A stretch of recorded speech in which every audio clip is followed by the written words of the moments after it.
demand at talk1073.com. With rain in the forecast for most of the week, there are concerns that pollutants left by the Smitty's supply fire could be, disturbed and released back into waterways.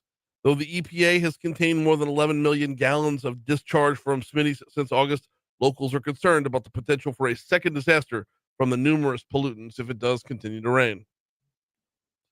A third person was arrested in the 2022 killing that happened at the Broadmoor Plantation Apartments. Previously reported that 20-year-old Timothy Chapman was shot and killed on December 19th of 2022 during an apparent robbery. On Monday, 26-year-old Charles Aites was arrested for first-degree murder. A 28-year-old was found stabbed to death. Baton Rouge police are searching for more information. BRPD said Kyle Coleman was involved in a domestic incident along North Ardenwood Drive around 12:20 a.m., then drove 2 miles to Mission Drive. That is where he died.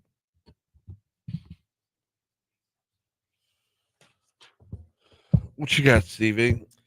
In the war in Ukraine, or is the war in Ukraine going to end anytime soon? There's a new deal on the table, but does Putin want to negotiate? So, was listening to America in the Morning this morning on the way in, and sounds like he doesn't. Anything shy of a full surrender, I don't think he's on board with. So, this just drags on, I don't know where we're not getting anywhere. It's draining everybody. Meetings in Alaska, meetings here, and you think there's progress, and it doesn't ever seem to really. No, it's just why do we keep having meetings if they don't get anywhere? Is he an email kind of guy? It could have been an email. This meeting could have been an email. Hearings in Luigi Mangione's trial continue today. He appeared in court yesterday. Yeah, a lot of supporters, which is really. It's so creepy. Yeah. It's so creepy. I mean, there are those who actively support someone who killed someone who runs a healthcare outfit. But look, we've seen the I don't want to say anti-healthcare sentiment, but Humana company, like the machine that's running healthcare in America. For sure. We had Jeremy White on not long ago. He wrote In Humana, which is rave reviews for that. Jeremy White has taken off with this book. I mean, he has exploded with this book. And I just the sentiment against these the sentiment against those who are running things, it continues to grow. And the more it stays the same, the more backlash there's going to be when it does explode. This is pretty interesting. Well, Republicans hold ground in the House today. There is a special election in Tennessee in a district Donald Trump won by 22 points. That's closer than it should be. One of the candidates flat out said she dislikes one of the towns in her district. The main city in her district. Yeah, that's a big one. Nashville. I understand what she was getting at, because I think going around, if you're in a town, well, look, we're right down the street. There's a lot of parties that come to New Orleans to make it their bachelorette party. I get that idea, but she went in a direction. I don't know. I have no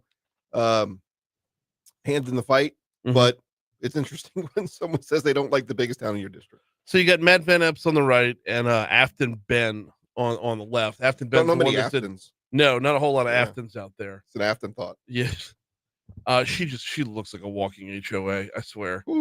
But no, she hates Nashville. Yeah. Is her middle name Karen? Hates country music. I mean, yeah, you hate country music. Why does that? You're in Tennessee. That doesn't disqualify you, right? Like right away. How do you feel about fiddles? Right. Nope. Don't like them. That should be a pretty easy debate right there. If you're Matt Van Epps, at least fake it till you make it. Right. I love country music. It's the backbone of the city. Absolutely. Dig me some country music. Yeah. And what's your stance on biscuits and gravy while we're at it? I'll take a roll. Jeez, but to say that and then survive, to say that and be like, yeah, no, this could be close. Yeah, all good. How's it gonna be close? Oh man. We got a lot of ground to cover this morning. Looking forward to a very, very busy show. In our sports segment, going to focus more on the new hire over at Southern University, as Marshall Faulk has been named. Then we'll get into Lane Kiffin cuts after that. Before we take our first break, though, I want to remind you about the Baton Rouge Metro Airport. FlyBTR.com is their home base online. FlyBTR.com is the website for the Baton Rouge Metro Airport. I actually like checking in on the website when I first hop on the show every morning, just to see how things are mapping out for the morning. And I can tell you this morning, everything is as scheduled thus far. In fact, the first 2 flights out of BTR are already on their way. Everything else that is scheduled on time. In fact, next flight to leave is going to be about 30 minutes from right now. That's the direct flight to Washington, D.C. Should be wheels up about 6:40 this morning. You get a direct flight to D.C., flies into Reagan National Airport, comes back in the same evening. You can get your business done in our nation's capital same day with our airport. FlyBTR, flybtr.com. Coffee. By the way, I started the 7-day cleanse today by a company called YouTube.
So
Talk 1073 is your new home for Ken Trahan's original prep football report. You know what? I'm scratching new out of the copy.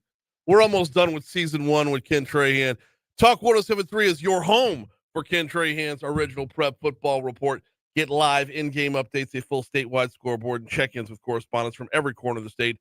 Friday nights this fall from 6 to 11 p.m. The playoffs are hot right now as they're narrowing down and getting ready for the Dome. It's Ken Trahan's original prep football report, presented locally by Dr. Pepper and the Harold Perkins Jr. Tuition Program right here on Talk 1073 FM. And high school football isn't the only football you get on Talk 1073. Last night we had the conclusion of Week 13 in the NFL as the Patriots were a 33-15 winner over the Giants. Didn't do me any good on the betting front, but it did do me some good on the fantasy football front. Hopped in on that DraftKings app, played a little daily fantasy. Took home $16 last night on a $1 game. Go ahead, DraftKings. That's an unpaid endorsement right there. Well, I mean, paid $16 for the fantasy game. Meanwhile, you got over at Southern, Pro Football Hall of Famer and New Orleans native Marshall Faulk was introduced as Southern's head football coach yesterday.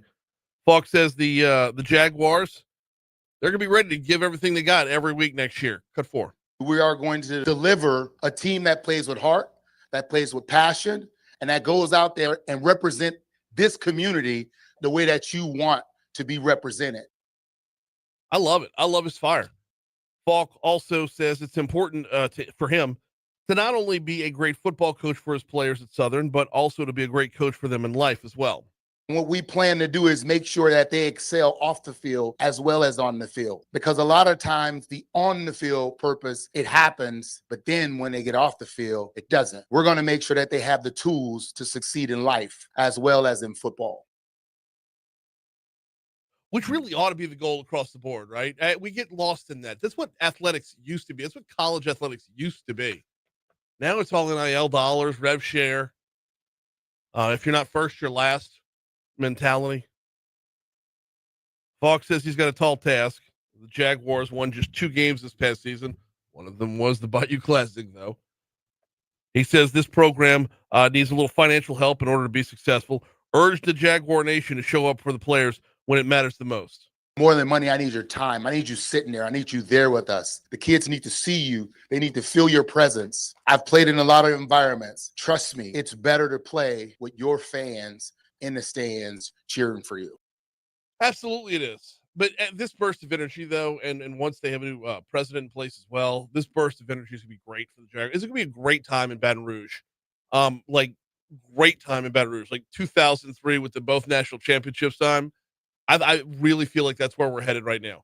Between the hiring of Lane Kiffin and the hiring of Marshall Faulk, between all the alignment over at LSU right now and what will soon be alignment over at Southern, it's going to be a great time to be a fan of both universities in the very near future. That's on the football front. By the way, we're going to get to all the Lane Kiffin stuff in just a minute. Want to save that for its own segment here.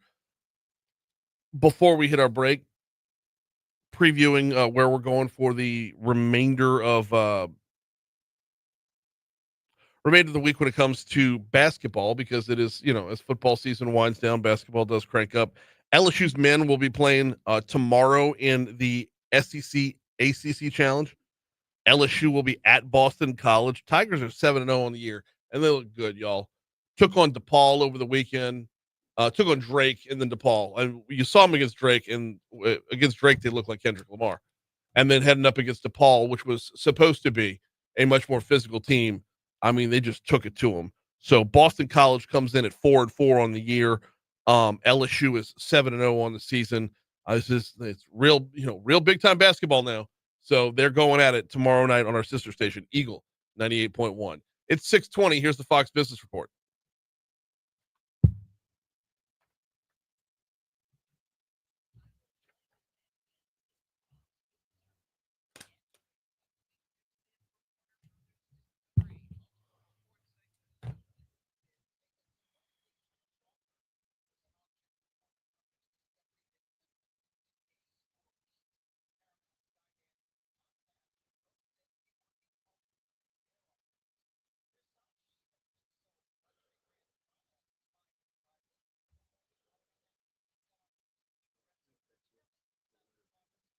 What?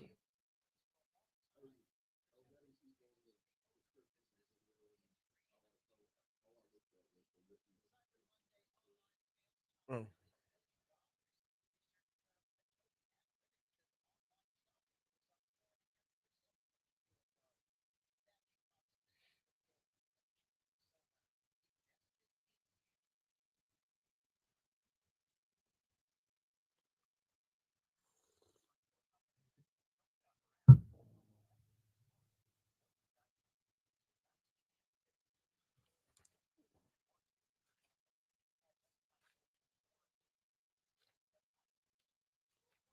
All right. I'm gonna want. Um, did you get that YouTube that I sent you? I don't know where I'm gonna use that yet, but it might not even be today. It might be tomorrow. I'm gonna want number 1 and number 3 for Kiffin cuts. Number in this order: 1, 3, 8, 7. Nope. Hang on.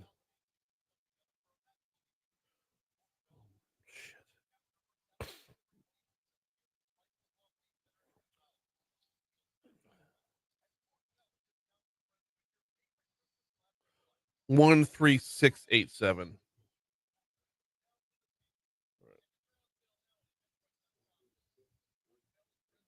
Yep.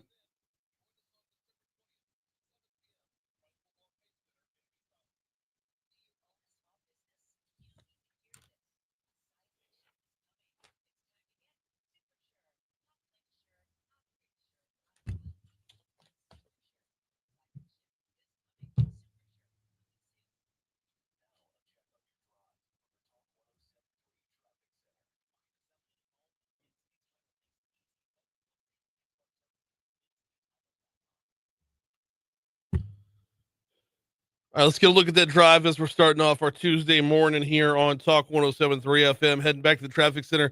Let's go ahead and start off as we normally do at this time on I-12 westbound coming in from Livingston Parish. A little bit of volume, not a whole lot. It actually starts, the volume itself starts before Range Avenue, pretty well before Range Avenue. Actually, the volume looks like it starts way back by Jubin. That continues through Range Avenue all the way up through O'Neill Lane before it clears back up again and then picks back up again as you get closer to Airline Highway. I-10 westbound coming in from Ascension Parish looks great this morning, as it normally does. I-10 eastbound coming in from West Baton Rouge, also good. And I-110 is clear as well. Surface streets, there's one accident to look out for, though.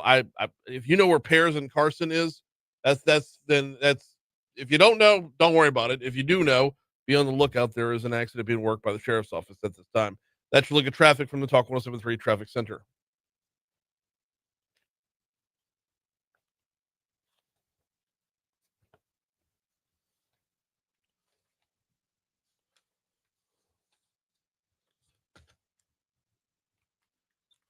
The Louisiana Business Weekly podcast is your source for the latest in Louisiana's business landscape. I'm the host, but I'm definitely not the star of the show. It is, of course, presented by Currency Bank. This weekly show dives into some trends. We got some stories, but we got some mostly stories of success, so stories of failure, so stories of folks, just the why behind the business in Louisiana. You can get it at anywhere you get your podcasts, Spotify, Apple, all of them. Or you can also download every episode at talk1073.com. We are at 624 at Talk 1073 FM, WBRP. Yesterday, Lane Kiffin was formally announced as the head coach of the LSU Tigers, had his introductory press conference. I want to start with this. And yeah, let's go ahead and start here. From what the coach had to say, and look, every coach wins the introductory press conference. It is difficult to go up there for an introduction and not look really, really good. Lane Kiffin looked really, really good. He said all the right things, but sometimes it's not in what they say, but the message surrounding what they say. I tell you what, let's start off here. Let's start off with recognizing where he's coming. Kiffin definitely said, LSU, it's different here. I can sum it up by saying this place is different. And having watched this place for a long time, having been on the other sidelines in this stadium, this place is different. And that's why we're here. We have a lot of work to do with that. But I'm very grateful for the opportunity to lead one of the elite programs in all of sports. We always talk about what's a good fit for a head coach in college football. What makes someone a good fit? I think recognizing where you are, recognizing the culture first, makes you a better fit than anything else. We saw with our last coach, you talk about a cultural fit. That was a square peg and round hole. That was definitely a square peg and a round hole. He wanted to come in and wanted to win football games by properly journaling what they ate. Guy before that, well, we know where that went. And he should have been. He was a cultural fit for sure, but things did not pan out on that front. I'm going to get to him again in a minute. But recognizing the culture, the nature, what makes us a little different. LSU plays the villain from time to time. I embrace that. I know a lot of folks do as well. I am fine with it. We're definitely going to play the villain on this one. And when Lane Kiffin recognizes, 3 national championships under 3 different coaches over the last, 20 plus years. Meanwhile, the highs are high and the lows are low, and the people are all in. That's the biggest step towards having the right fit is recognizing the culture. Next up is when you are at LSU, this is one of the top jobs in the country, but according to Lane Kiffin, the people he talked to said it's not just one of. Someone very close to me reminded me this week in this decision that LSU is the best job in football. When you take the history, tradition, passion, and the great players in the state of Louisiana, no one can argue that when you're in Tiger Stadium on Saturday night, there is nothing like it. This place is built for championships with championship expectations. We understand that. But as an elite competitor, that's exactly what you want. And that's why we're here. I know real secret who he's talking about when he said, someone I was talking to said this is the best job in the country. I mean, that he goes on later on in the press conference to say, I can't really say who because he also coached at Alabama. And I'm paraphrasing that part. But I think we all know in 2025 that Nick Saban never stopped loving us, which is kind of sweet. I do love that. Cut 6 up here, Cade. One of the things that Lane Kiffin talked about, I took something completely different away from this than what a lot of the guys in the sports station took away from it, but he talked about the alignment here at LSU. To win big, as you go through this decision and you look at different places and all the things involved, to win big, you need everybody pulling in the same direction. And I felt through this process that definitely the leadership here at LSU was all aligned and all in place to give us that. I know that we have, with the passion of LSU family and our LSU players, that we have everything to bring championship football back to LSU. What you got, Cade? That's interesting the way he said that, because what stood out when I heard that was everything over the last month was, in all due respect, Governor Landry said this, AD said this person had the role to do this, and it didn't seem aligned to me. So him saying this is his vision, his idea was everybody's in the same boat, where kind of before it seemed a little scattered. So, yes, that's a good place to start, but I want to continue on that path and say that's kind of a nod to Scott Woodward, because Verge Osbury was flawless in his execution of this, and I'm borrowing that term flawless from Matt Moscona, who said the exact same thing yesterday. Verge Osbury was flawless in this. He did everything that needed to be done to pull in the best available coach, who really wasn't even available, and did it all under the radar until everything bubbled up over the radar. Like, it was perfection from start to finish. Okay. Now, you don't just move into the AD's role and have flawlessness and perfection right away. That right there, that comment right there by Lane Kiffin, I think is kind of a nod to a Woodward legacy, if you will. Because if you remember when Brian Kelly was hired as well, he used that term alignment a lot in his opening press conference. And that was Scott Woodward's main goal when he came in after Oliva, was getting alignment between not just the athletic department and the brass and the coaches, but throughout the entire department.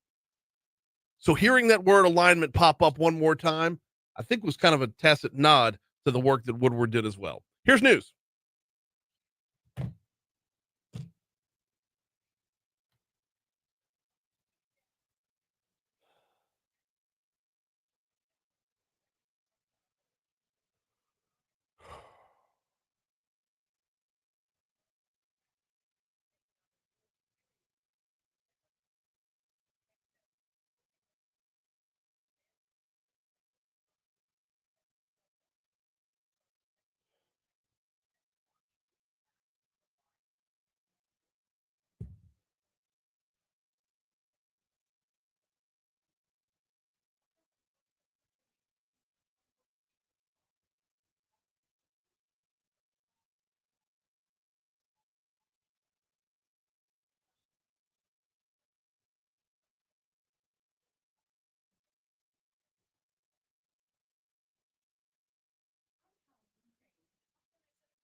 Hey, write this number down. Tell my mic.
It's like, good morning, Christy. Welcome in.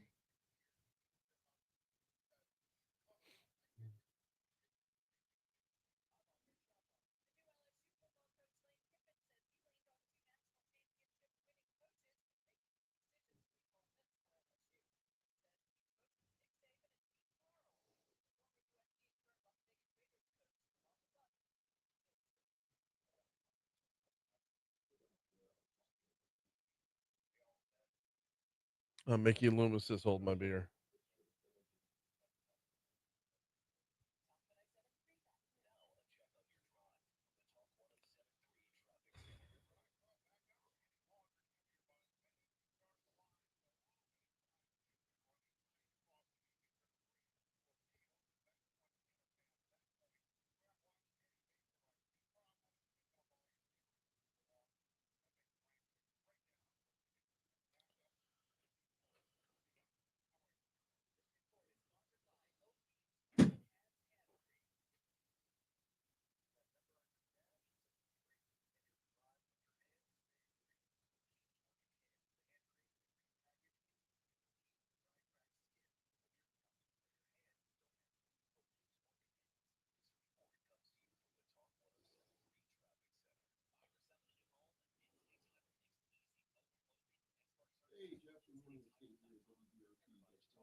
Crazy thing on top of all the guests for today, like I'm recording segments after the show yesterday and today that I don't even know where I'm going to plug them back in yet, but it's like it's just content. Like, because you want to brace yourself for when they have that when the news drop off happens for Christmas. Yeah. Well, no, that's added content there.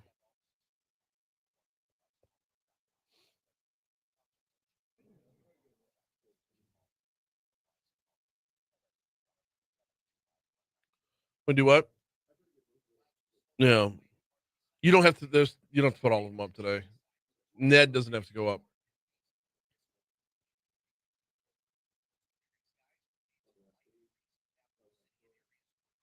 Do what? Yeah.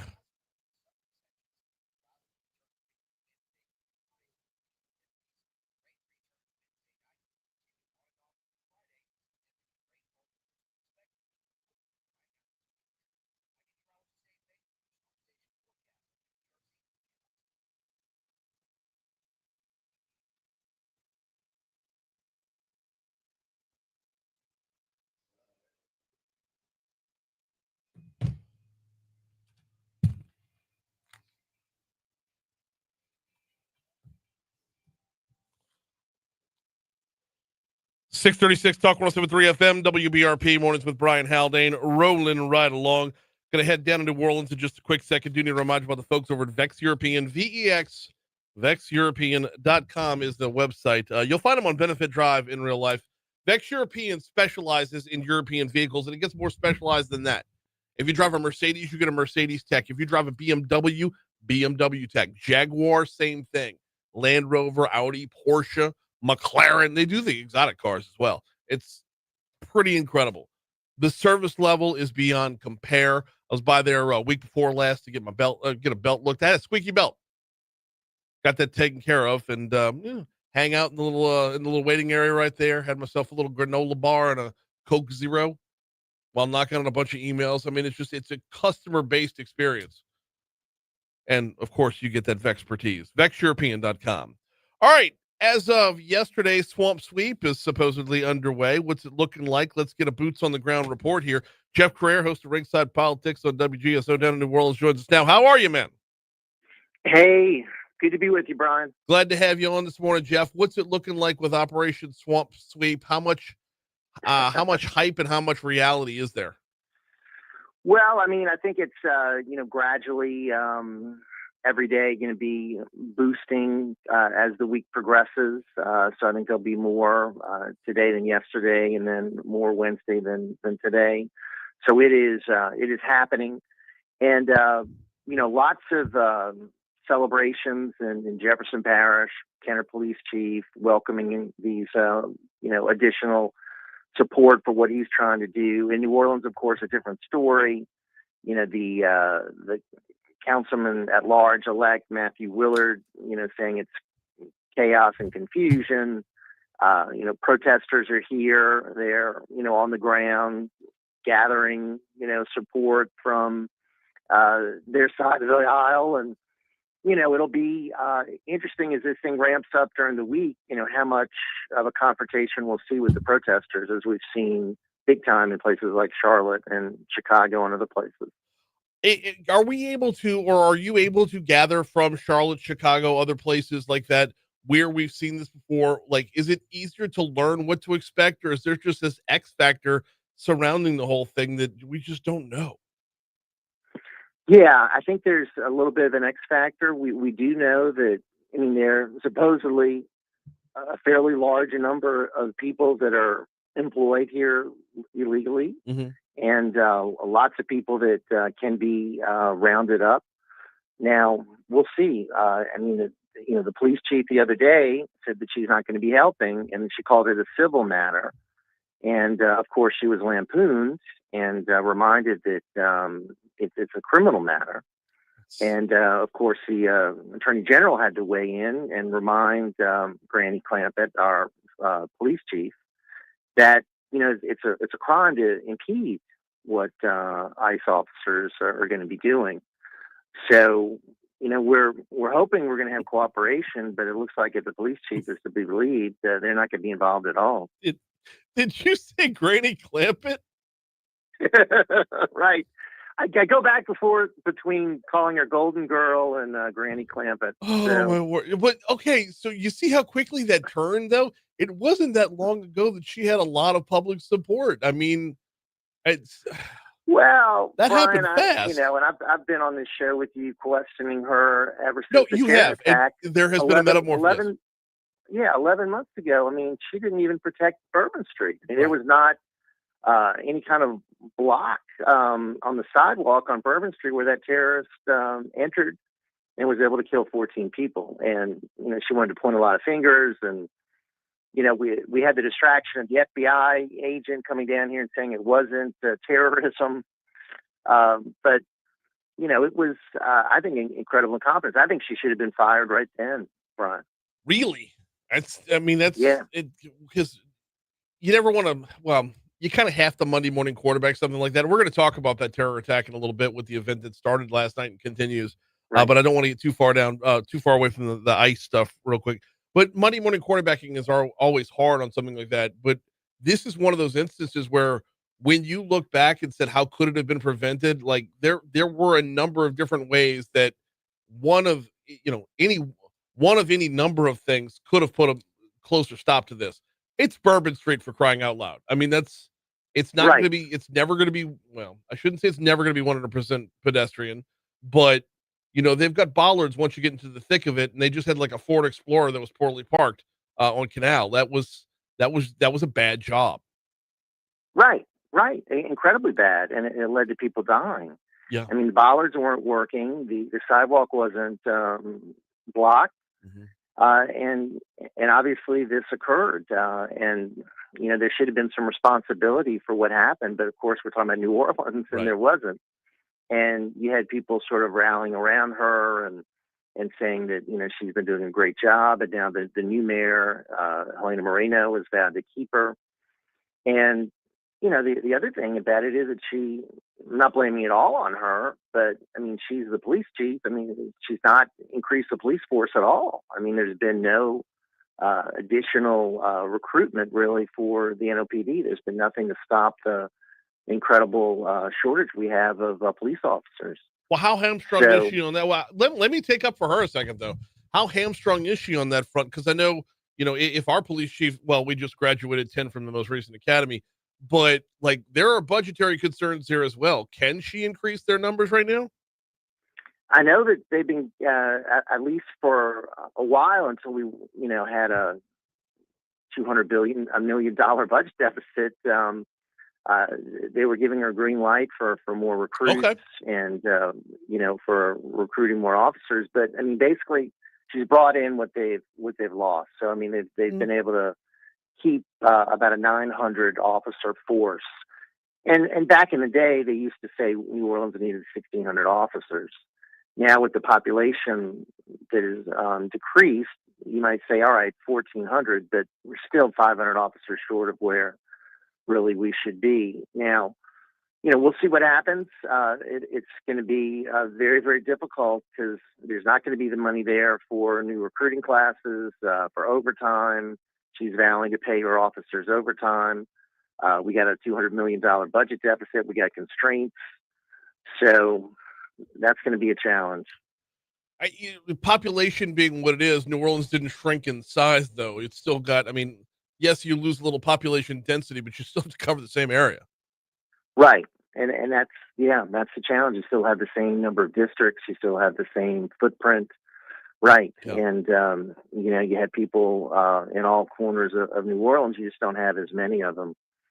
But I mean, the problems are there. I mean, the other day, somebody was telling me that, they were waiting for hours after they reported a serious crime. Mm-hmm. So you still have that delay in responding. And a lot of that is tied to just not having enough officers. So, boy, Helena Moreno has got herself some challenges, I'll tell you. No, absolutely. And, when you go back to it, the Granny Clampett thing's going to stick with me here.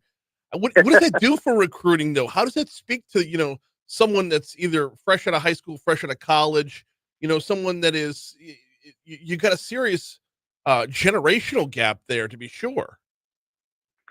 Well, I mean, you can sell New Orleans saying, hey, come to a city that's one of the most unique in the world. Help us with our challenges here. Join a force that is in need. Mm-hmm. You can be, engaged in incredible public service and do it in a place where, there's a great scene and there's so much to do. And, maybe use New Orleans as a way to sell people to come here. Because, you have the stories all the time where people tell me they came here, they fell in love with the city, they stayed here despite all the challenges. So maybe that can attract some police officers. I don't know. I mean, we continue to have the challenge of nearby departments, poaching because of better conditions in surrounding parishes. Jeff Carrere, host of Ringside Politics, is our guest. Joins us every Tuesday at about this time. Jeff, want to bring it back around to ICE real quick because this isn't just a New Orleans story; it is a South Louisiana story. And again, this is all gonna be speculation because it just got started yesterday, but have you heard from any of the surrounding areas about their prep for this? Not just Jefferson Parish, but maybe across the lake at St. Tammany, maybe over, closer to, Diamond Head or Biloxi, because I understand that that's supposed to be part of it as well, or maybe up this way, up to some of the river parishes. Yeah. I mean, the only thing I've been able to determine is that, the surrounding parishes are welcoming this, and that are looking forward to working with these agents.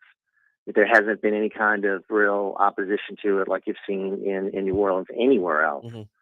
And I sort of suspect that you're going to see a lot of focus in surrounding areas in southern Mississippi as well as New Orleans because, you have maybe more opportunity for illegals to work in some of these projects that might be going on, construction and otherwise, that might be more robust in some of the surrounding areas than in New Orleans. So I know it's a real problem in Kenner, a real problem in parts of Jefferson Parish, and I would assume that the Mississippi Gulf Coast as well. Yeah, I mean, anywhere where you see a construction boom, it's just there that is going to follow to an extent, just by a sheer numbers standpoint. Got a couple minutes left with Jeff Carrera. I want to pivot over to you mentioned the terror attack from January 1st. The second line in the sky got started last night. Were you able to make it out there? And have you have you seen it? I've seen tributes on Bourbon Street. I saw the video of it. I mean, it's a beautiful memorial to him. I try to get down there, tonight or one day this week to see it. But I'm glad that this is being done just to remember the people that did pass and not forget what happened. I mean, it's been 11 months now. It was January 1st, 2025, and we can't forget what occurred there. It's a total tragedy. And this is supposed to be a city where people come and have a good time, and not to be, killed by a terrorist on Bourbon Street. And there have been improvements in security since then, obviously, but obviously it should have never happened. Now we are going to have National Guard here, from what I understand, prior to Christmas, and they're going to be staying through to Mardi Gras to prevent this kind of tragedy from happening again. Last one before we get you out of here. How did Politics with a Punch go? Oh man, we had a great time. It was a lot of fireworks actually between Laura Canizero Rodrigue, who is the daughter of Leon Canizero, the former DA of New Orleans, who's a strong conservative and was in line to be U.S. attorney for the area, but didn't work out, but could be a future U.S. attorney or maybe run for office in some other capacity. She's the founder of the Bayou Mama Bears. Mm-hmm. And then we had Matt Willard, the councilman at large elect. And they got into it concerning ICE and all kinds of different issues. So it was good-natured, but a lot of good discussion. And, of course, we had some real celebrities on there that have been regulars. My comedian, who is such a great contributor, T. Ray Bergeron, kept things really funny. Love it. We had a good crowd, and it was a lot of fun. So now we take a break through the holidays, and we'll have another one, and probably right after Mardi Gras. Awesome. Always good to hear. He is Jeff Carrera, host of Ringside Politics. You got a show to get to, brother. We'll talk to you next week. Thank you, Brian. Thank you. Yep, you do the same. Coming up on 650 at Talk 107.3 FM WBRP. So we're going to check your money now, get a quick check of traffic, then back to Lane Kiffin right after this.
Mhm.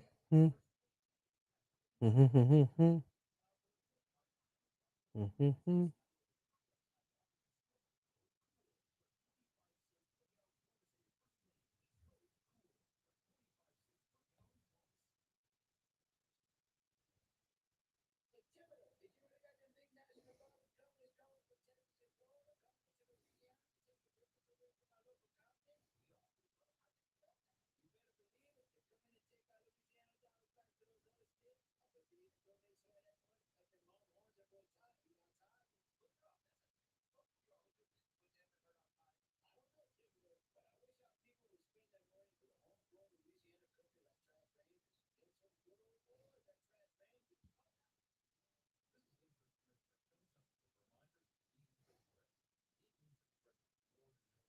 Oh yeah.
Oh, Nelly.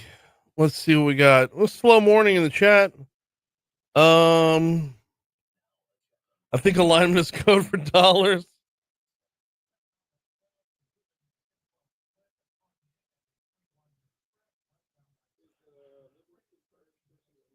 Yeah, she gonna call us.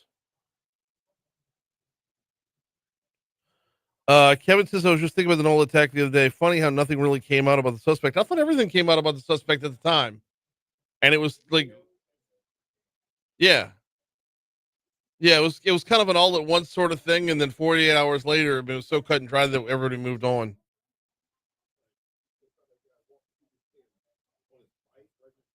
Yeah.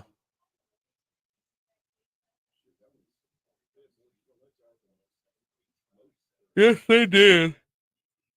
Oh man.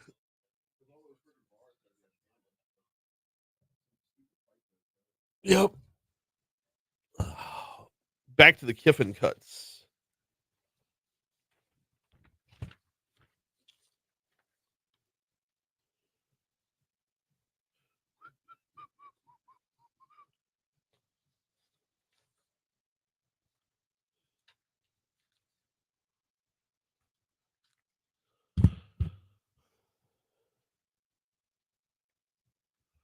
.655 Talk 107.3 FM WBRP. Mornings with Brian Haldane rolling right along from the 180 Pros studio. You know what? I never gave you the full lineup for today, guest list wise. Of course, we just had Jeff Creer, host of Ringside Politics. Love talking with him every Tuesday, getting kind of a boots on the ground look down in New Orleans. Coming up at 7:15, the Livingston Parish Chamber. We've got April Wehrs going to join us there. Talk a little business out in Livingston. We visit with a different chamber of commerce pretty much every Tuesday, just to keep one finger on the pulse of what's going on business wise around the capital area. And it occurred to me a couple weeks ago we had never checked into Livingston, so got April lined up for 7:15, 7:35. Our state superintendent of education, Dr. Cade Brumley, going to stop by. We've got a lot of ground to cover there. A lot of good stuff going on within our education department. 7:55. am-Ned Fasullo is going to be in the house. He's got another fundraising concert coming up. It is raising money for Crime Stoppers. Sinatra Christmas, y'all. There is nothing better than that, right? I mean, with Ned, it's a good show, a great show. but when it's a Sinatra Christmas, it's on another level. DC Current with Congressman Troy Carter gonna be coming your way at 8:05. We moved him up because we got somebody else coming on at 8:35. We'll get to that in a second. Nancy Landry talking about how we need to, start learning now for our closed primaries next year. That's at 8:15. And then Dominick Michael, country music, rising, call him a rising star in the country world. He's going to be performing at a concert this weekend as well. That is a benefit for the Louisiana Organ Procurement Agency. So stacked up lineup. We'll get to all of it before it's all said and done. Hey, before we dive back into Lane Kiffin's introductory press conference yesterday, need to remind you about 180 Pros. 180pros.com is the website. 225-330-2200 is the phone number for 180 Pros. They do things differently over at 180 Pros. They're not your IT provider, they're your IT partner. What that actually means, and that does mean something, by the way, and it means that, well, number one, you're going to get same day response. Number two, their simplified billing is beautiful because rather than having to nitpick each line item along the way, like counting aspirins at the hospital, you're just going to get a simplified one-page invoice that shows the work that got done. And the reason they do it that way is they base their success off of your success. Learn more at 180pros.com, or like I said, they're local. Call them 225-330-2200 for 180 Pros. All right, back to it with Lane Kiffin. His introductory press conference was yesterday. And when it comes down to it with Power 4 conference teams, there's gobs and gobs of money for the coach, but being put in a place to succeed makes all the difference there. So more than the money for the coach, what's the plan moving forward for NIL? Lane Kiffin said that made a big, big difference in making his decision. Cut 8, please. I told Jimmy Sexton, don't tell me the numbers, okay? I want to make a decision that has nothing to do with money for me. Now, tell me the numbers in the plan for what the money is for the players, because that's everything in that area. To me, it was very important and very critical. And Verge and his team had a really, really good plan. Even talked to some donors that are part of that plan here to see exactly how does that work. And there's a great plan here. There's a great plan of how we can come together with what we bring and what players around the country want to play for us and play in our systems, and then have that support to be able to do that so that they want to play for us and they get taken care of financially, which obviously nowadays is the world of college football, and it's very important and critical to them, which it should be. And this was the best setup. That definitely played a factor into it. And it's not just about throwing gobs of money at players. With the changes to NIL coming, you have to have a strategy. Hour 2 is next. Wow, I didn't realize that one was that long. I didn't write down the times when I wrote down the numbers this morning.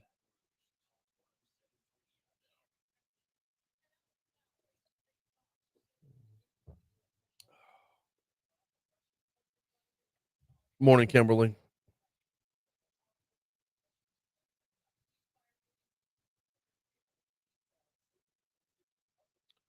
Kevin says, "Are we surprised how Kirkpatrick handled the situation? Nola picked her up after she was fired from Oakland PD." Yes.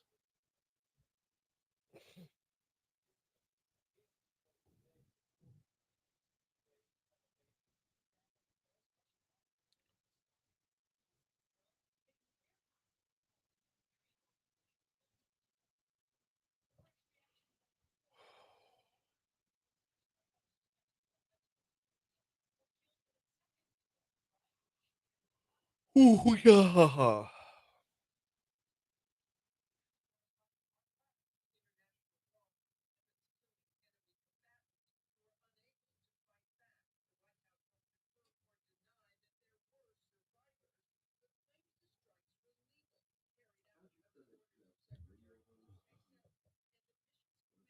Yeah.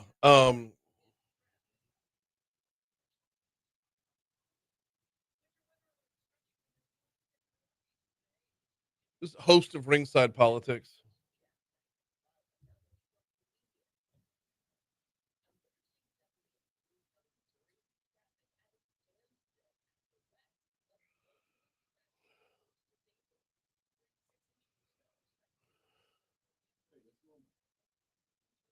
Yeah.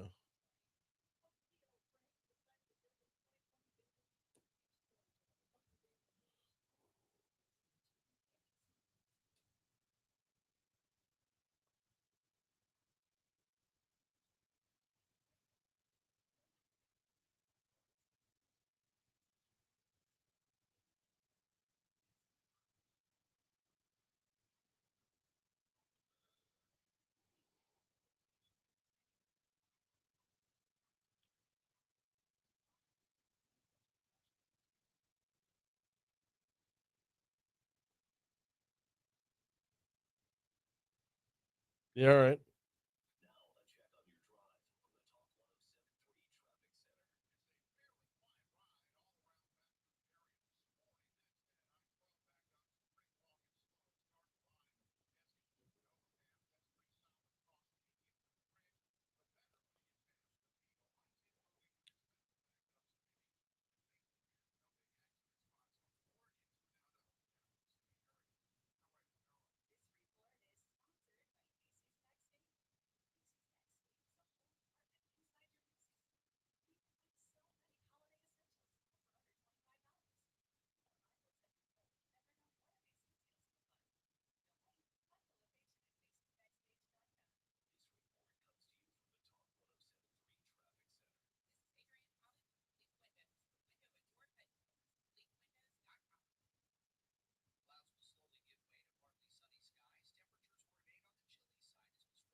.704 Talk 107.3 FM WBRP mornings with Brian Haldane, rolling right along. Hour 2 coming your way right now. Brian here with you, Cade Wozniak producing, coming to you live from the 180 Pros studio, and we are starting off your second hour. Start off the 7 o'clock hour. A little dip in the temperature right there. We're now down to 39 degrees in downtown Baton Rouge. A lot of ground to cover today. We've been touching on audio from the Lane Kiffin introductory press conference yesterday. A lot of ground to cover on a number of different fronts. We got a lot of business to talk. We got some education to talk. We're all over the map. Let's get started. Top stories and trending. Let's go.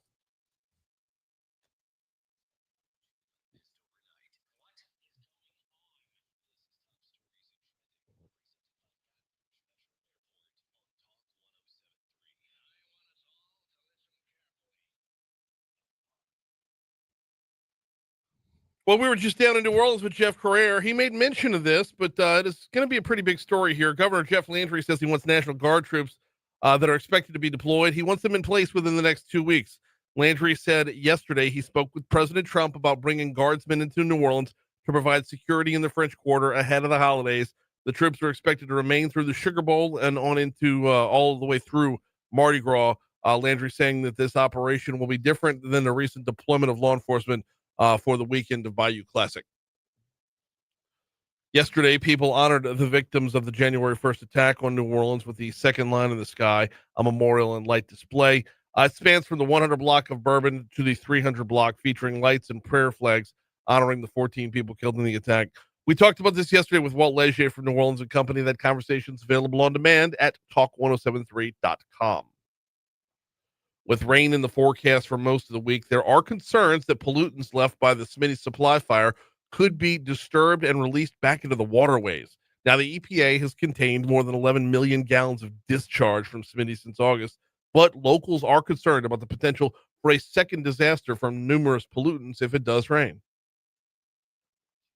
A third person was arrested in a 2022 killing that happened at the Broadmoor Plantation Apartments. Previously reported that 20-year-old Timothy Chapman was shot and killed on December 19, 2022, during an attempted robbery. Yesterday, 26-year-old Charles Aites was arrested for first-degree murder. A 28-year-old was found stabbed to death. Baton Rouge police are searching for more information. Kyle Coleman was involved in a domestic incident along North Ardenwood Drive around 12:20 a.m. He drove himself 2 miles to Mission Drive. That was where he died. This is where BRPD is looking for more.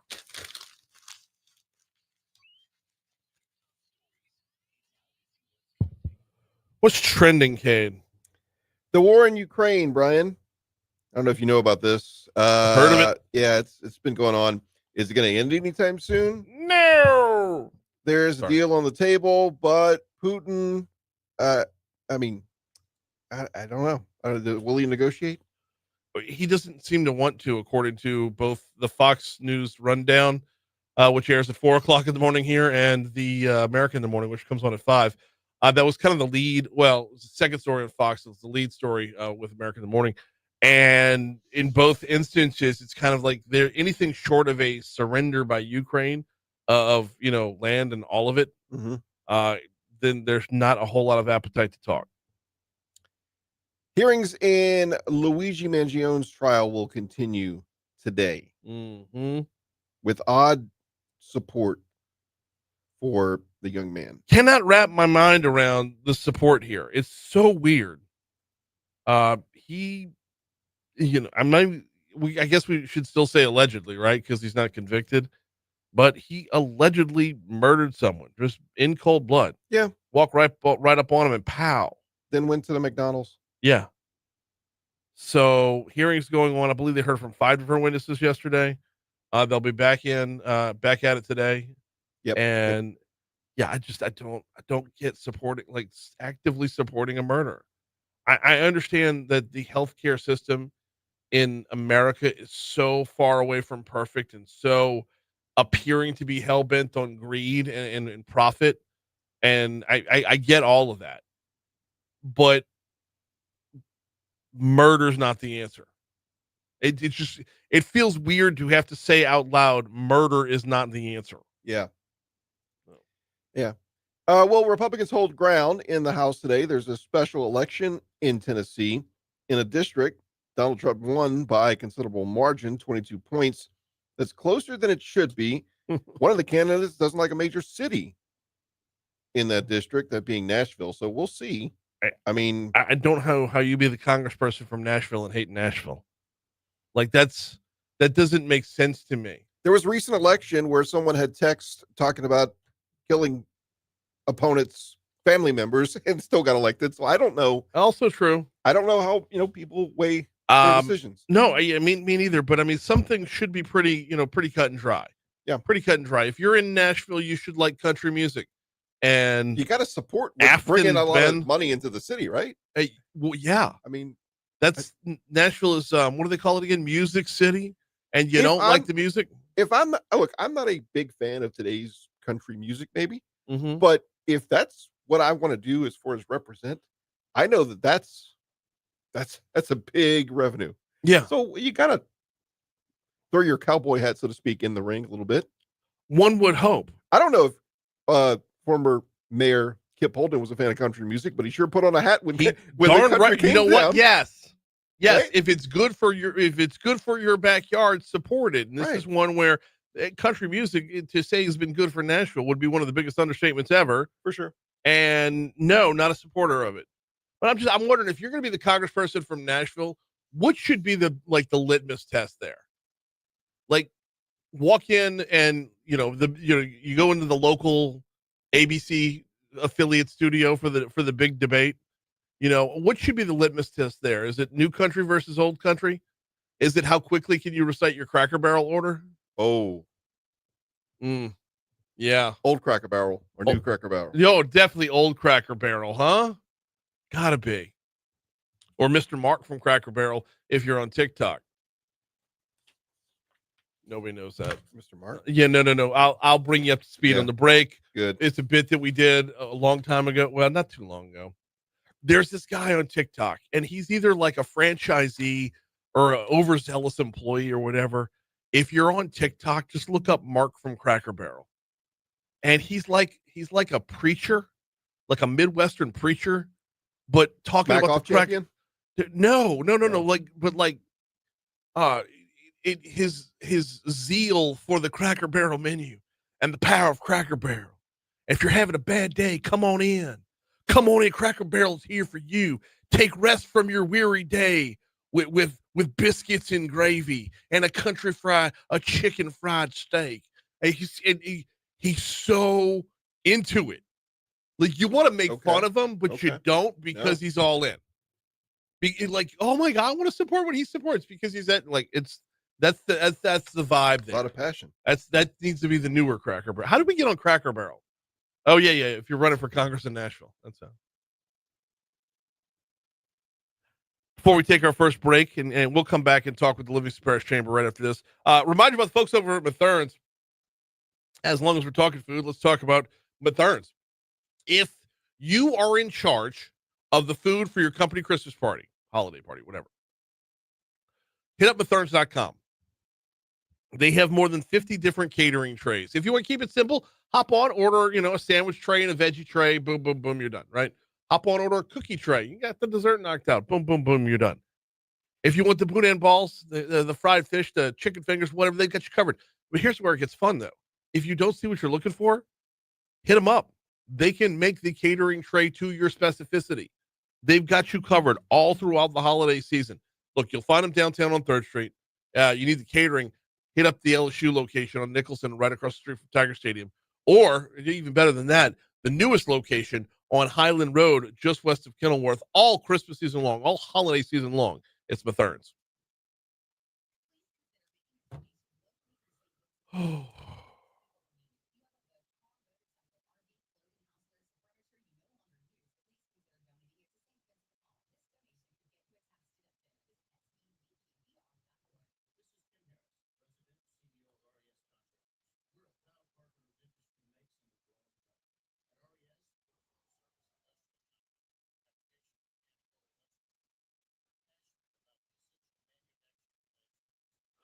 Hey, here it is. There it is. There it is. Do you think Morgan Wallen is country? Yes or no? That's the litmus test. Yes. You want to grab the hotline?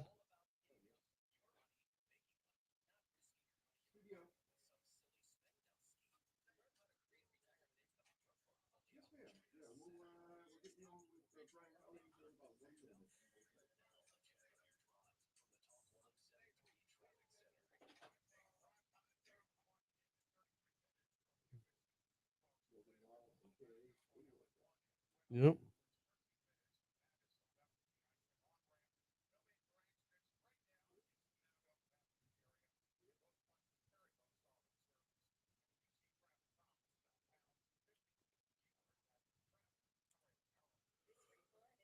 I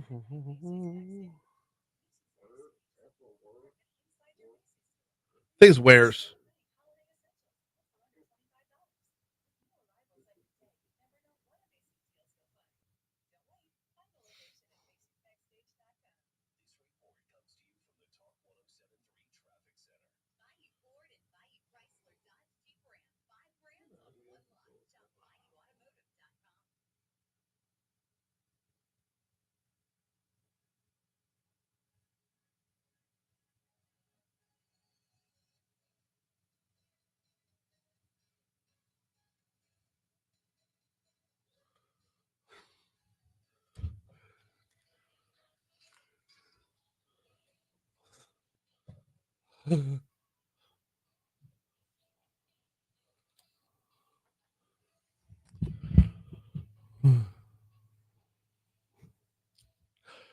So apparently my impression of Mark from Cracker Barrel was spot on for Price LeBlanc.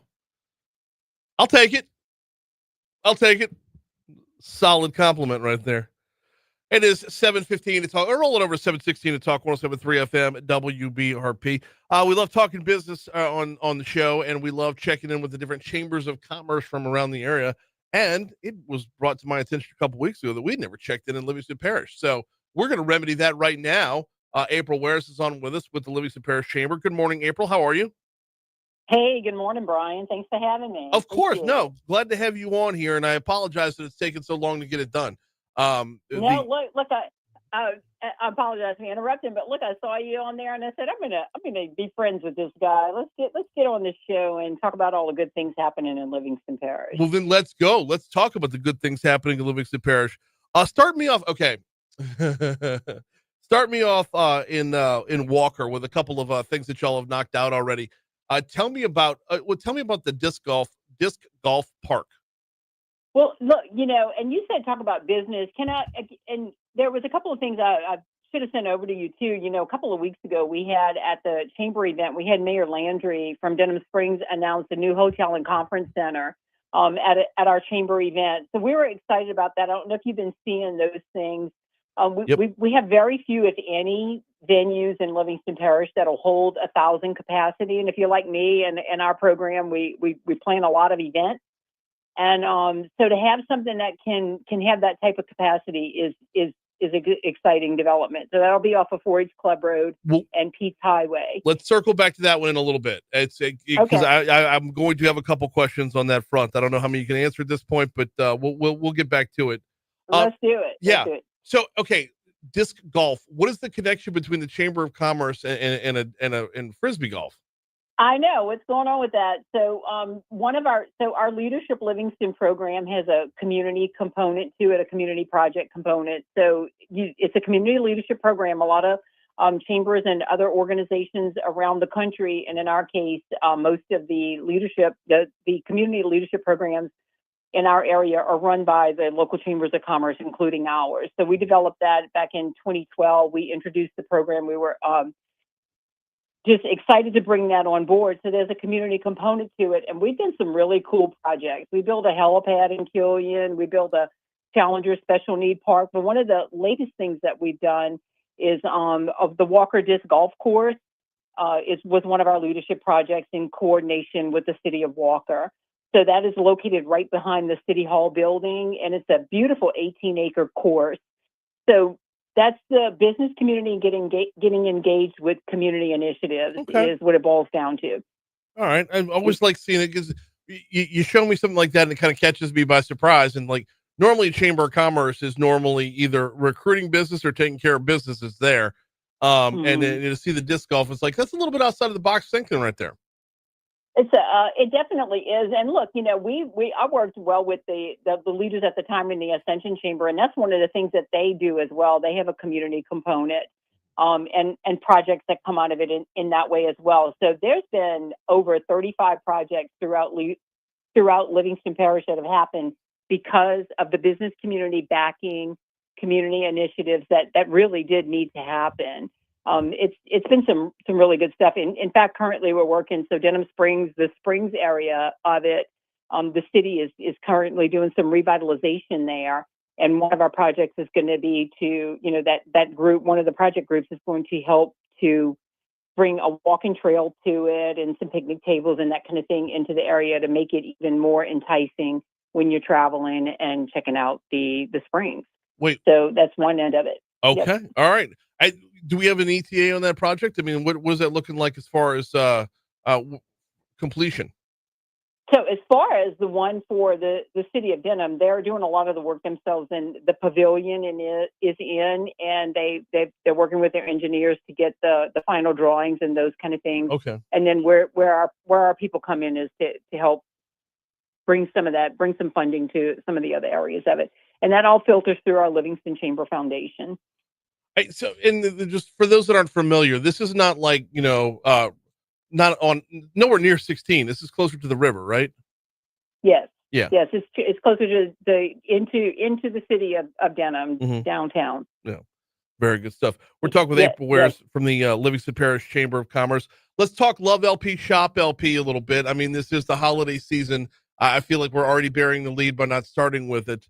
Walk me through a little bit about what Livingston has to offer on the shopping front. Well, one of our initiatives has been way back in 2018. We announced an initiative to really bring positive energy to Livingston Parish. And that was a Love LP initiative. And so that ties in with anything positive in the area. And so what we're doing is just using that hashtag, using that promotion to say, look, when you're thinking about shopping, make sure you're, think about Livingston Parish, that some of the shops that are in here, everything from the larger shopping areas to the smaller shops, always appreciate the love shown to them from the shoppers when you're thinking about this holiday season. So we're working all across the parish. So we cover 8 municipalities plus all of outlying areas of the parish. So we're just encouraging people to make sure that they are thinking about local here and shopping in Livingston Parish. It's a unique balance out there because you do have, between the Antique District in Denham Springs and the heavy recruitment to bring some of the national brands into Jubin, you've got to walk that balance of local versus national. That's exactly right. And so, and look, those, we all know the taxpayer base of it, and it funds community things that we need, the public funding of it that happens, that creates the roads and all of the good things, the school systems, the crime fighting, all those things that go along with it. Very much so. Talking Livingston Parish Chamber this morning. Tell me about the business awards. Are those that's coming up, right? That's not that hadn't happened yet for this year. Correct. So we just finished our nomination process on that, and we'll start working to determine who the winners are on that end, and that'll be announced at our annual meeting in January. It's always a really exciting time. So we have all different categories. We go from very small businesses to medium, large businesses. We also have we recognize entrepreneurs, et cetera. All of the good things that are in place there. So always exciting to see the winners and so many deserving businesses. We have a great entrepreneur spirit in Livingston Parish, so it's really tough sometimes to narrow it down. But we're proud to recognize them and to showcase them. So that'll be coming up in January. Let's talk about that entrepreneurial spirit out there a little bit. What does the Livingston Parish Chamber do to foster that and keep it homegrown? Well, that's a great question, and we think about it all the time. When you really think about business people do their own thing. So you can put tons of programs in place, and it's gonna attract 1 or 2 people, or 10 people, or 20, or 100, or whatever. But being able to offer something that matters to every type of business is really a tough thing. So we get out there and we learn about them. We talk to them. What are your issues? What's impacting you? How are you advancing with technology? What is AI going to mean to you? All those kind of things. So the more we learn about them, the more we can offer services that actually matter to them.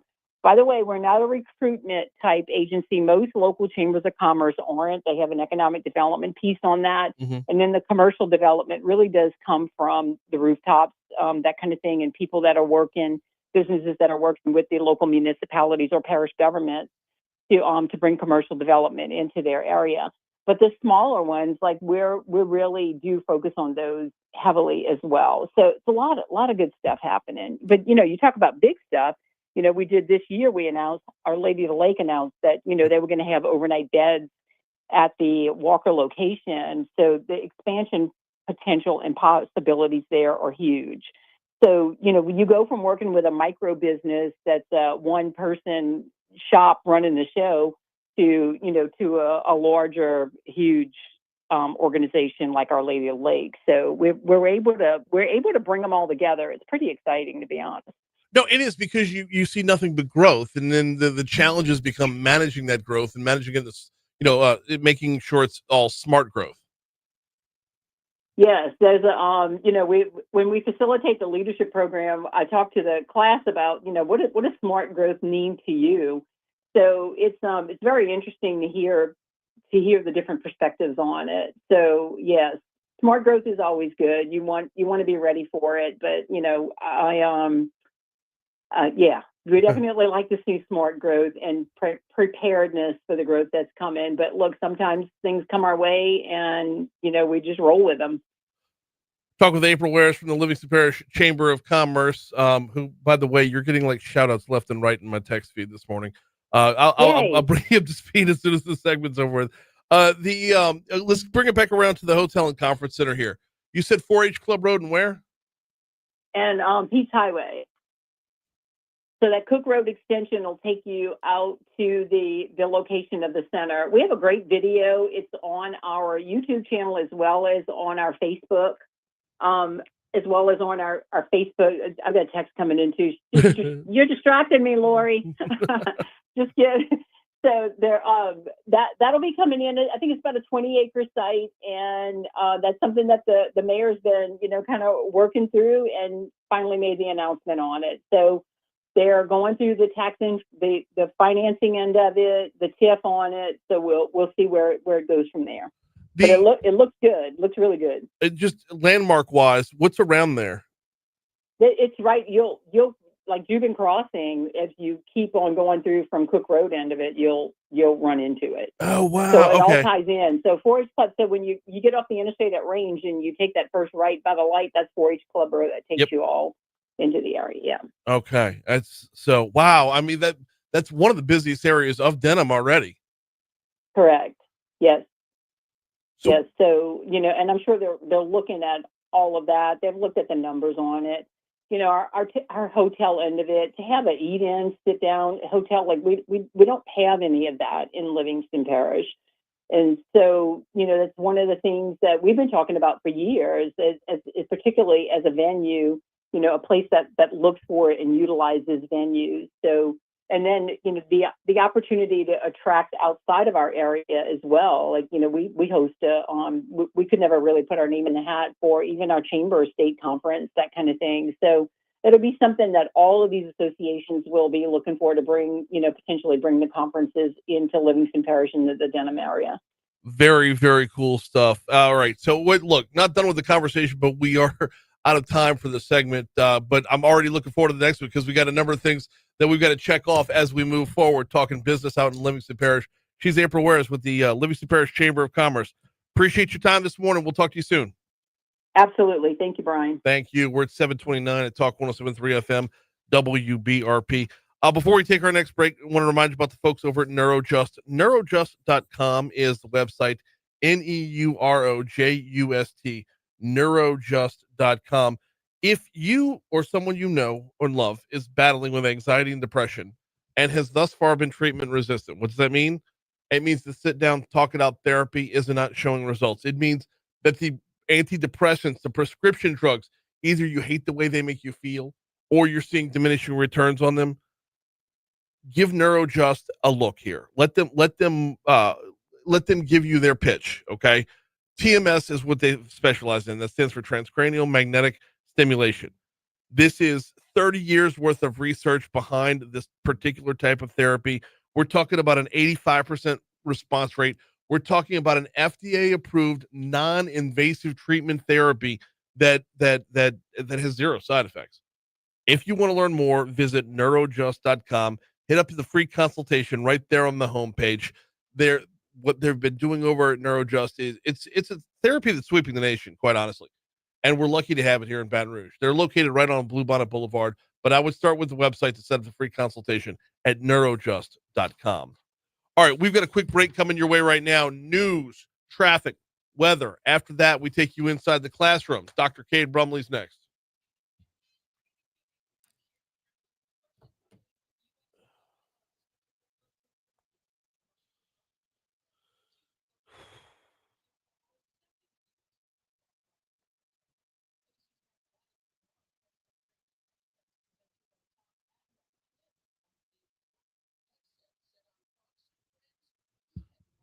I didn't know Pete's Highway intersected with 4-H Club Road.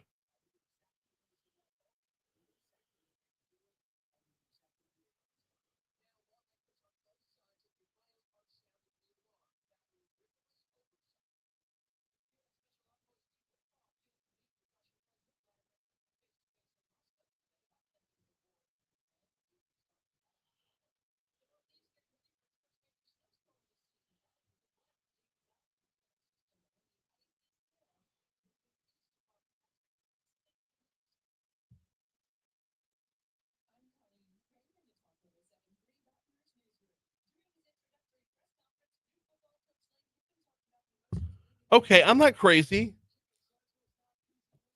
I think she just got a little bit jumbled right there with her first time on the show, like maybe a little, a little radio jitter. But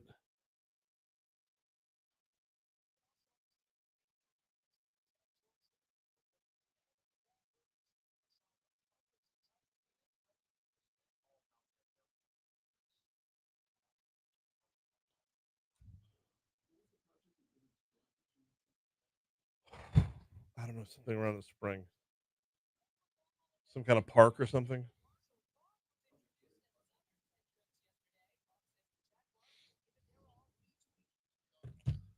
No, it's not. Brumley's gonna be featured.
It's Dr. Brumley.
Bruh, for the Livingston Parish Chamber, that woman sounded like she was Napoleon at Transcontinental.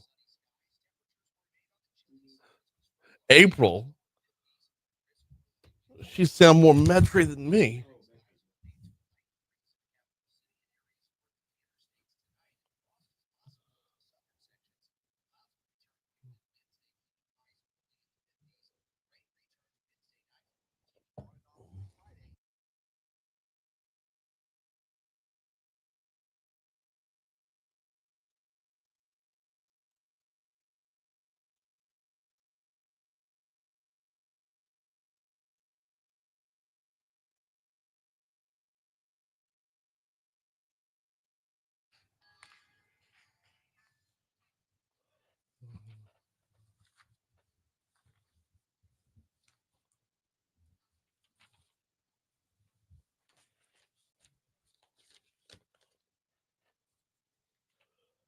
.736 Talk 107.3 FM WBRP. Mornings with Brian Haldane, rolling right along. I love touching in Livingston Parish. There's always so much interaction when we do. And shout out to everybody for the interaction. We're here for it. And thanks again to April for hopping on board. All right, it's time to pivot and hop into the classroom now. Get the latest from our State Superintendent of Education, Dr. Cade Brumley. He's on the hotline right now. How are you, sir? Time to pivot. It is time to pivot. That's what we do here. We're kind of an ADD sort of show, you know. You're not going to get the same thing in one segment that you get in the next. So Well, we're you do a great job of it. Thanks for having me, Brian. No, always love having you on here because there's always a ton to talk about. I want to kind of do this in an out of order today, if we could. This year's, or I should say, the 2026 graduating class, is going to have something special on their diplomas, and I think this is probably going to be talked about a lot more once we get into 2026. But I wanted to just set the table with the America 250 stuff that's coming.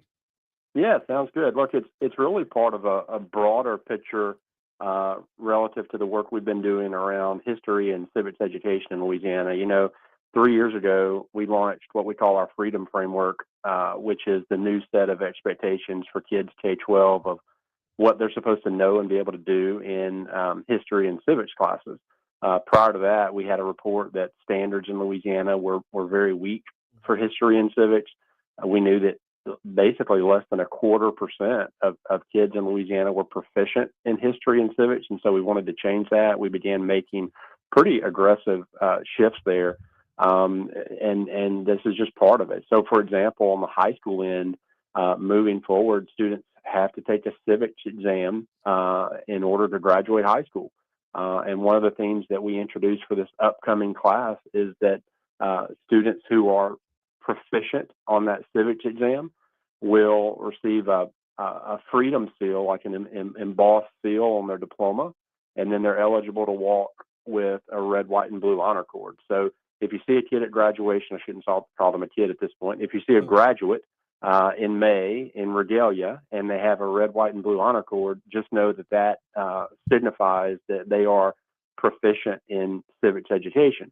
But then the second piece of that for this upcoming year and this upcoming year only, which I think is really cool, an idea we had, is every graduate of the class of 2026 will get an America 250 seal on their diploma to recognize the 250th birthday of the country. So we're really excited about that. They're cool. They're red, white, and blue. And clearly this will be the only class in Louisiana's history and moving forward that will have this particular seal to signify they were a graduate in the 250th birthday of the country. I feel so gypped that I'm not going to get those red, white, and blue cords. I mean, I graduated in 95, but civics was taught very well at I went to a private Catholic school, but civics was taught very well, and I've carried it with me my entire life. And what you learn in civics class is important throughout your entire life. Every bit as important as math and reading. I mean, it's right up there because of who we are as Americans. Well, I wrote a piece in the American Spectator about a year ago, actually, and I called it the national security threat at our door. And I talked about how, it's a quiet threat that kids around the country aren't proficient in civics and U.S. history, less than 0.25%. And so we started making changes, and we have grown this year in civics and history proficiency across the states. That's a real credit to the teachers, but I think it's also a credit to the policy shifts that we made and the expectations that we've placed on it to see that growth. So we're excited about that. Still a lot of work to go, but it is movement in the right direction. We're talking with Dr. Cade Brumley, our State Superintendent of Education. All right, let's move over to our school performance scores. What's the latest there? Yep. So we released school performance scores within the last couple of weeks. This, as you know, is the way in which school systems and individual schools receive a letter grade. So it's a combination of, the amount of kids that are proficient in reading, math, history, science, the graduation rates, the amounts of credentials or honor courses that students take. It's a culmination, ACT test, SAT, it's a culmination of things that go into a score for a school. And it's actually the last year that we're releasing scores on this 150-point scale. moving forward, beginning with this academic year, we're moving to a really transparent and 100-point scale that really raises the expectations. But this was the last release on the system that's been used for about a decade, and we're wrapping up that system with the highest statewide score we've ever had, and we're going to wrap up with a B as a state, B as in boy. But there are systems within your your local market here in the capital area that came in the top 10 that I think are worth noting. So number 1 in the state was West Feliciana as a system. Number 3 was Ascension. 6 was Zachary. 7 was Central, and then 9 was Livingston. Also worth noting, last year you had 2 systems that were in the top 10 for growth, academic growth, and that's Point Capee and drumroll at number 10, East Baton Rouge. No kidding. Yep, number 10 in the state for academic growth was East Baton Rouge. So a lot of good stuff happening there. We feel more comfortable as a state with some of the things we're seeing around the academic environment in EBR. Again, I'd say, like I said, everywhere, clearly a lot of work to do, but you've got there West Feliciana, Ascension, Zachary, Central, and Livingston, anchoring that top 10 overall performance in the state.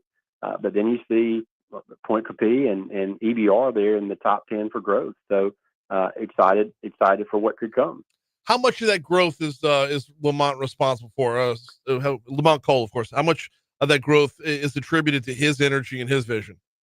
Well, I mean, the scores are earned during his time as superintendent. What I can tell you about Superintendent Cole just specifically is that he's been good to work with from our department, and he has tried to align priorities around state priorities such as reading, math, work-based learning, college credit in high schools, those types of things. So we're pleased with that, and clearly the results show breaking into the top 10. So we're happy to see that. Another piece of that in Baton Rouge, I think, Brian, has been giving more choices to families on the school that makes the most sense for them, and not simply saying, this is a zip code, this is where you have to go to school, but they really have developed a portfolio system in EBR where you've got that neighborhood school, but then there are also other options if families want to choose something else like a public charter. No, absolutely. And where we're at with our charters in Baton Rouge, I think, I don't know, it's not done growing yet, but we're definitely in a comfortable place where you can see the choice out there.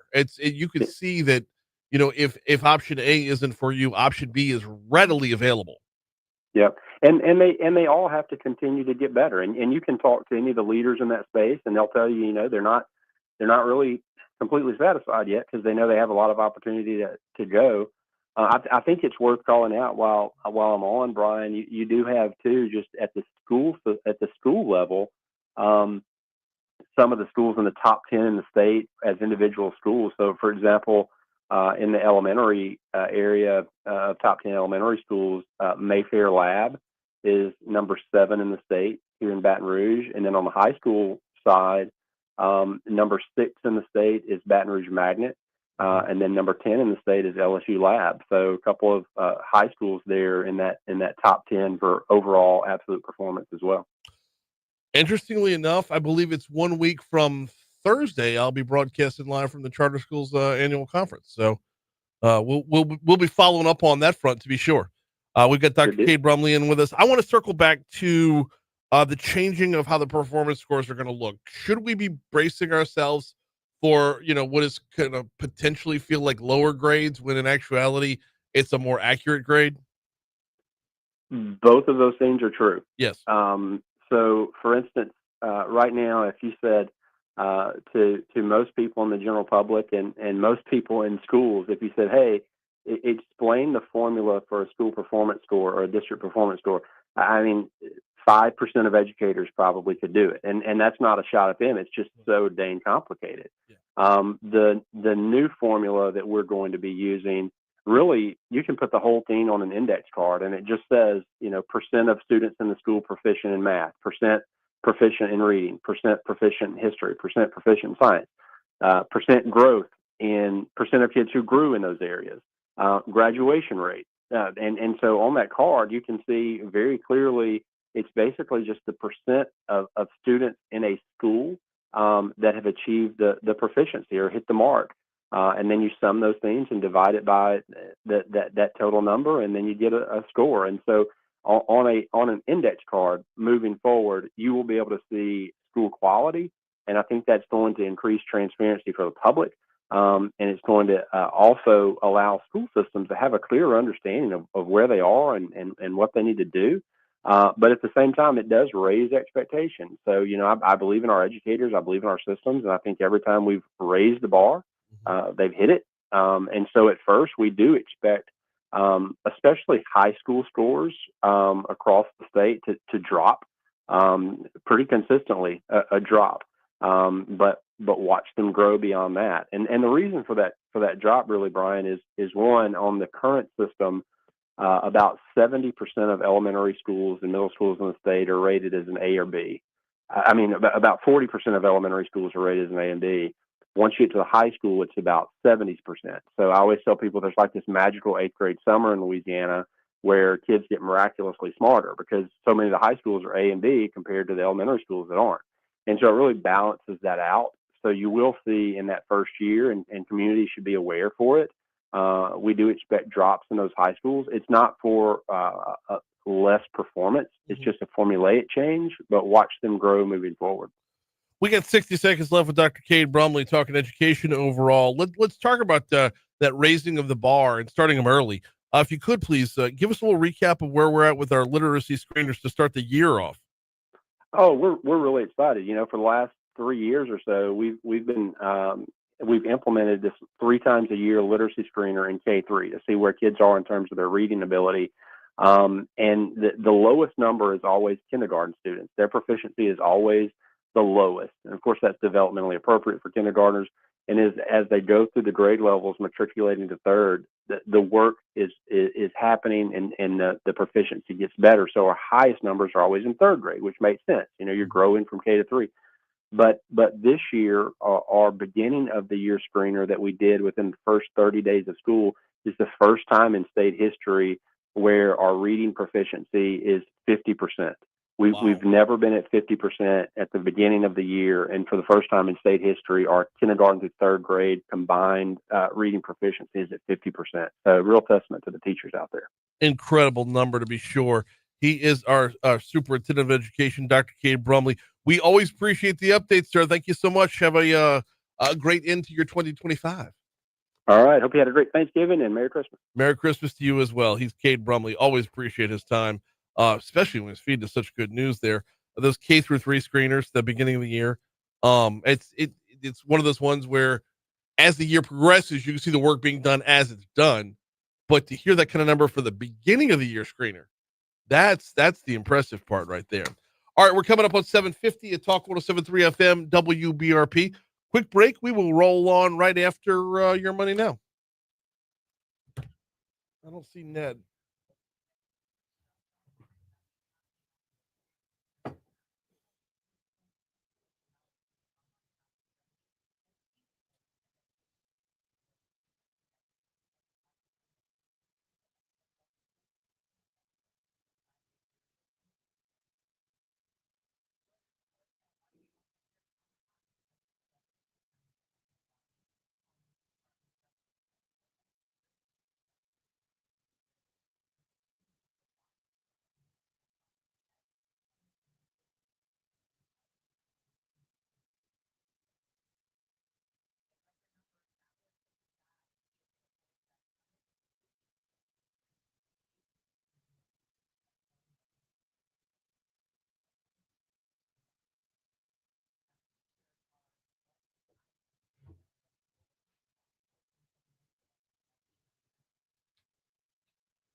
Boom.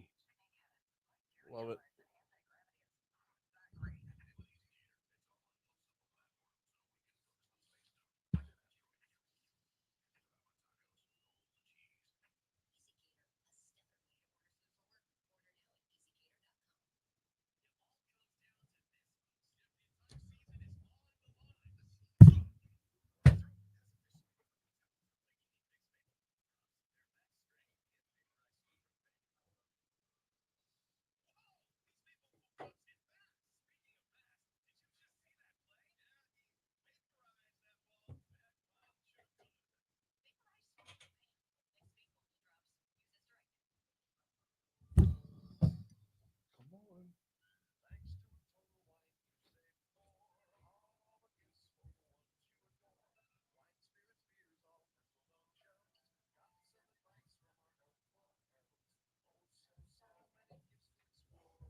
Shit.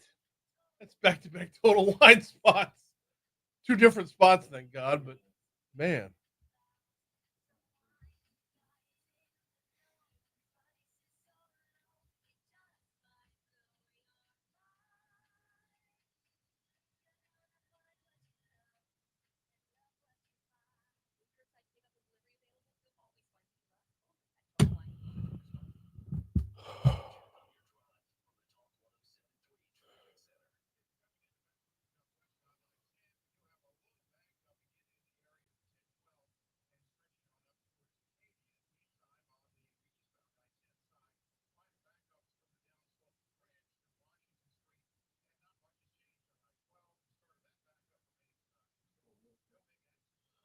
He's supposed to be in studio.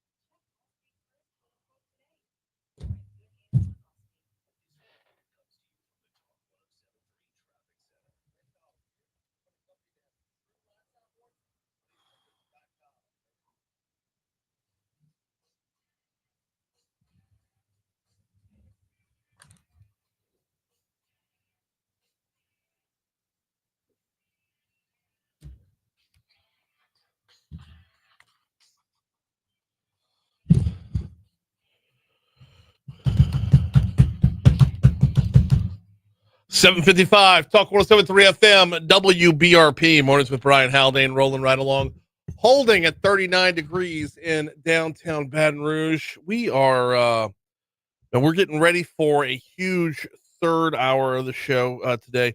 We're moving things around on today's show. Congressman Troy Carter is going to join us for DC Current, presented by the Louisiana Association of Business and Industry at 8:05. And we're doing that because we got somebody else slated for his slot. I'll tell you about that in just a second. Nancy Landry, our Secretary of State, is going to join us at 8:15, getting a little primer for what we need to know going into next year with close primaries. Dominick Michael, rising country star, is going to join us at 8:35. He's taking part in a concert for the Louisiana Organ Procurement Agency that's coming up this weekend. Right now, was hoping to tell you about another concert coming up this weekend, as we're waiting on Ned Fasullo to join us real quick. He's got a Frank Sinatra tribute, Sinatra at Christmas, that's gonna be coming up. And as soon, well, hoping he's walking through the door any second now, to talk about it. Look, you already know about Ned. You already know about the job that he does. You know about his orchestra, and when you see the performance, how amazing it is, the different voices that come together, all of them, all the voices just completely fill a room. It's amazing. I saw the Bobby Darin show not long ago that was put on to help promote Crime Stoppers, help fund Crime Stoppers. I was, after all, a fundraiser, and that's what this one is as well. You know, we do our Crime Stopper segment every Thursday at 7:35, and go out there, see if we can't catch some bad guys. Well, the Capital Region Crime Stoppers, you can find them at 344 stop. Crimestoppers225.com is the website. With the Capital Region Crime Stoppers, they do pay out rewards, and those rewards are, that's money. They do need fundraising, and this is just one way to do it. One of the arms that's helping out along the way. So hopefully Ned will be in just a quick second. While I have a moment, let me remind you about the folks over at Industry Makes. New partnership here at Talk 107.3 FM. The mission at Industry Makes is to be a trusted source of industrial communications. When you see the business, it's not just up and down the river, but everywhere. Having one voice for business is important, because God knows there's enough voices shouting them down.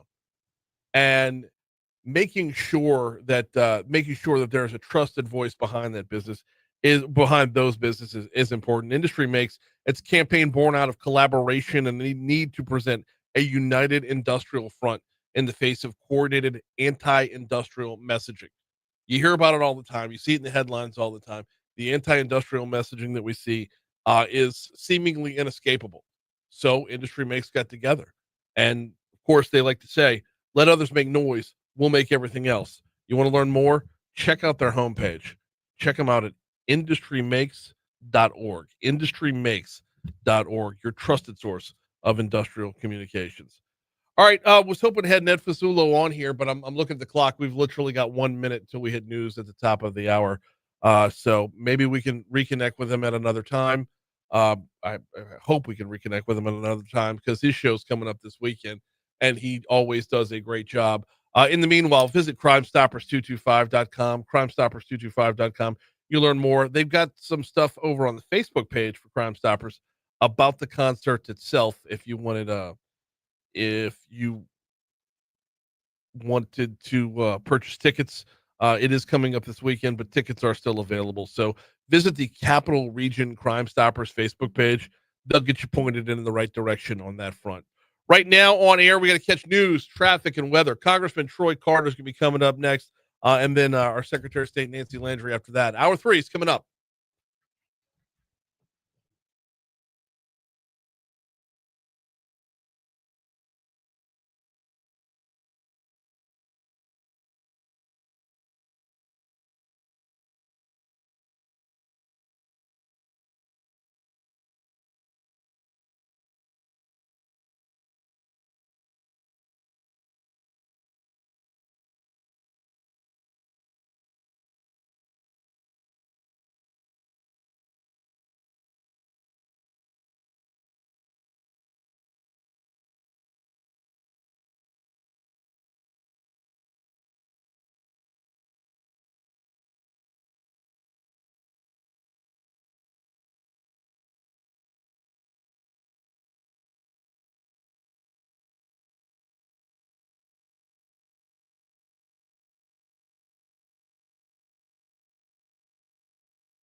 Congressman's never been on in this segment.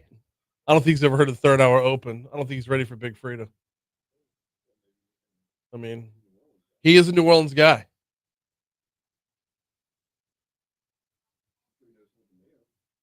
Respect your body.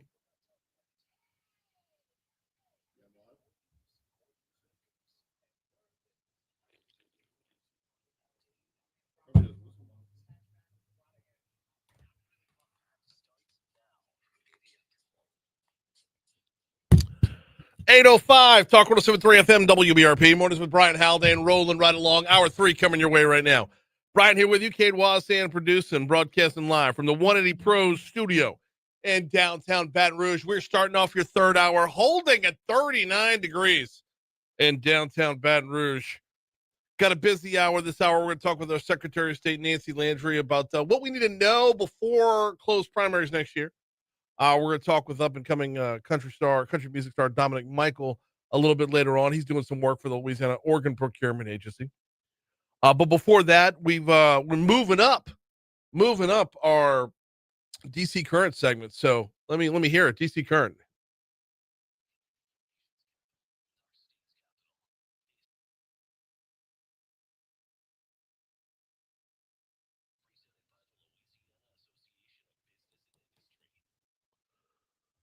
Welcoming board as we do every Tuesday, although it's a little bit earlier today. Congressman Troy Carter's on the hotline with us. How are you, sir?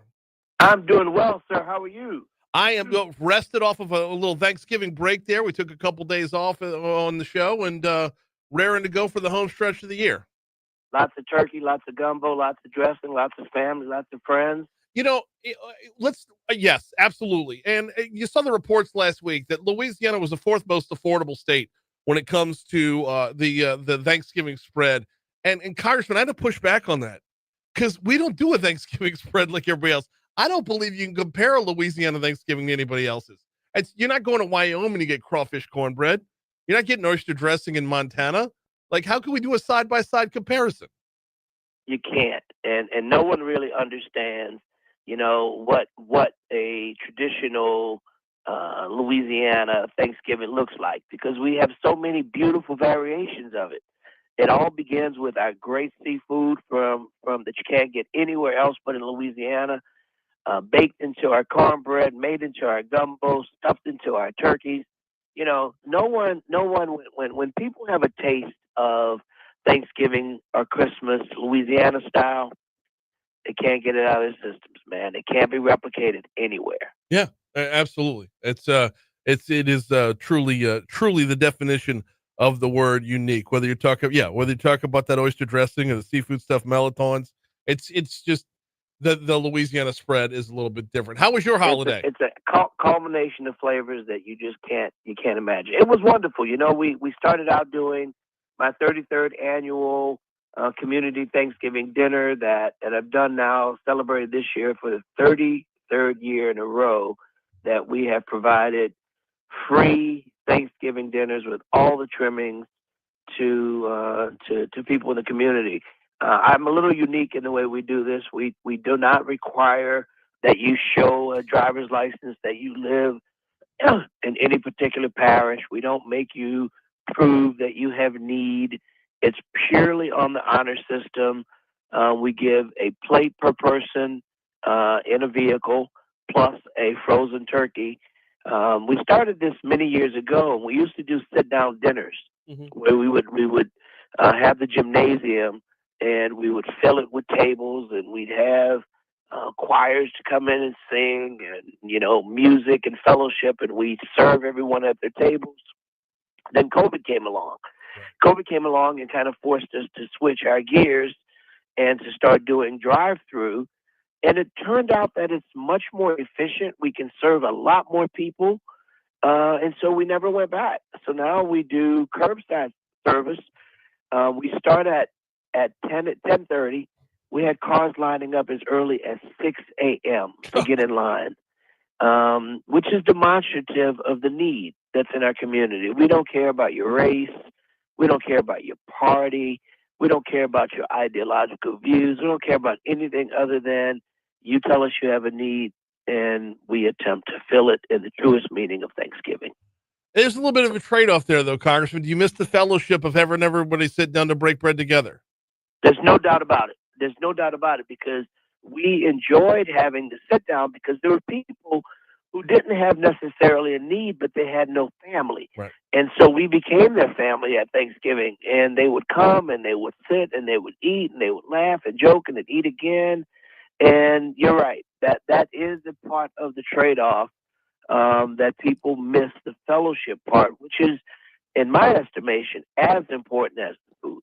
Well, and I don't know why my mind went here, but when you said it was 33 years, that would include post-Katrina, and I would imagine that fellowship was especially important in the year or two after Katrina, when there was so much displacement. Absolutely, it was particularly, and the sad part about that was, because we've been doing it so many years, we kind of became used to seeing certain people, used to seeing certain volunteers, used to seeing certain families, and then you see many were not there anymore. Some for unfortunate demise, some because they were displaced and living in North Carolina or in Texas or in other places. So then we started holding a candle to those who weren't with us anymore. And that became a part of the tradition. And of course, some of that's lost now, to give way to, I guess, a new, faster, efficient way of serving more people. And then, maybe we'll go back to doing a hybrid of still having a dinner and a drive-through. Got to figure that one out. We got Congressman Troy Carter on with us. This is DC Current, presented by the Louisiana Association of Business and Industry. So let's talk a little business, congressional business, that is. You're working with a congressman from Florida on the Debris Act. Tell me about it. So the Debris Act, with Greg Stubbe and I, closes a loophole. As you know, when storms come, trees fall, debris fall, it can be quite cumbersome and expensive, even if it doesn't hit your home. It blocks roadways, it knocks down fences, it does all sorts of stuff. Under current law, this is available for homes, for homeowners, for communities, but not for individuals that live in, let's say, condominiums, manufactured home parks, co-ops. Those are not eligible. And it's a silly loophole. It's one that you think, well, why not? Right. It's the same situation. You're a property owner as well. So this loophole will make it universal, that anyone that demonstrates that there was an act of God that caused the debris, the tree to fall, would be eligible for resources to remove it. It's some of those things that you think about that we have in current law that is, you and I have this conversation. Well, duh, why did somebody think of that sooner? That doesn't make any sense. Right. Well, there's a ton of those. And we find them and try to correct them. And this is a bipartisan effort between myself and my colleague in Florida to fix something that has been problematic for so many property owners for a very long time. One of the things we often talk about, Congressman, is the translation to the rest of Congress. Yes, a congressman from Florida is going to get it because there's a lot of condos on the coast. Yes, the congressman from New Orleans is going to get it. There's a lot of townhomes and condos and apartment buildings in New Orleans, and you are, feeling the effects regularly of storms. How does this translate to the rest of the nation? Well, you got people that are in trailer parks, people in manufactured parks, people that are in unique situations where they have associations that cover costs, and so they collect property owners' dues. And those property owners' dues aren't nearly enough to cover those acts that are natural disaster. Mm-hmm. So while some areas clearly are going to be able to enjoy the closing of this loophole more than others, there are applications for every community, every city, not just in Louisiana or Florida, but across a nation where natural disasters, unfortunately, are happening much more frequently in places they've never happened before. So the broader we can exercise the use of federal resources to help people in the event of a natural disaster, the better. We know that these natural disasters are coming in places they've never been before. So we have to brace ourselves. And as you always hear me say, we don't need to get rid of FEMA. We need to fortify FEMA. We need to streamline FEMA. We need to make FEMA more efficient and more accountable to the people that need it most in the most rapid and expeditious way. This is just another example of making sure that we are tightening up those loopholes that have negatively impacted the American people. Last one before you get you out of here, and I want to get back to the Thanksgiving weekend. Bayou Classic was on Saturday. Southern University picking up their second win of the season. Go Jags. We all know the game on TV. We all know the Battle of the Bands at halftime. But there's so much more to the Bayou Classic than that. In this last 60 seconds, Congressman, can you kind of encapsulate for the listener what goes on behind the scenes with not just the fellowship, but the networking? Yeah, Bayou Classic is a great football game. It's a great time. People come from all over the country, alumni from either school or families of the various alumnus. But Bayou Classic is much more than a football game. Although it's a great football game, it's a great battle of the bands, it's a great display of the athletic prowess of these two dynamic schools. But it also speaks to the academic prowess of these two schools. When you look at the members that graduate from these schools, the successes they become, the leadership roles they play in nearly every field of endeavor, from doctors, lawyers, members of Congress, you name it, across the board, they produce leaders. And this fellowship opportunity to come to have empowerment seminars, to network across business cycles, people who are doing business in other parts of the world, to convene back in New Orleans once a year. It is a huge event. The football game is the stimulus, the impetus for getting everyone together. But there's so many other things. You see people, it's always amazing. People show up dressed to the nines, man. Some of them are as clean as going to church on Sunday. Some have their blue jeans on. Their brunches, their breakfasts, their empowerment seminars, there's networking opportunities. Bayou Classic is, and not to mention, an incredible economic boom for the state of Louisiana. Our hotels are filled, our restaurants are filled, people are spending money, enjoying themselves, and the numbers keep getting bigger and better. And it's a great way to highlight two great HBCUs and to highlight the relationships between them and our great state. He is Congressman Troy Carter. We always appreciate the time, sir. We'll talk to you next week. God bless you, my friend. Have a fantastic week. You do the same. Quick break. Coming back, we got Nancy Landry next. Sorry, I know that was a quick out. I was running long there. See if you get that hotline cleared for us.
Holy hell.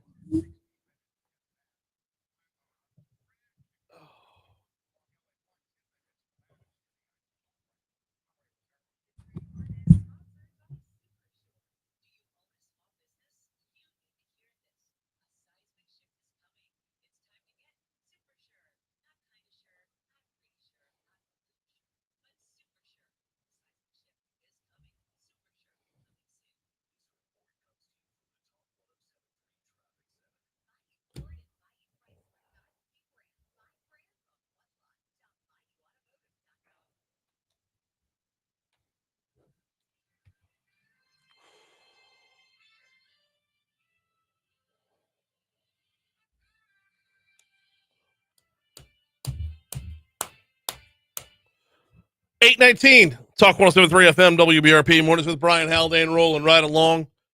Right back to the hotline. Told you it was a fast moving morning, and we're going to keep it that way. Our Secretary of State, Nancy Landry, is on with us now. Good morning, Secretary Landry. How are you?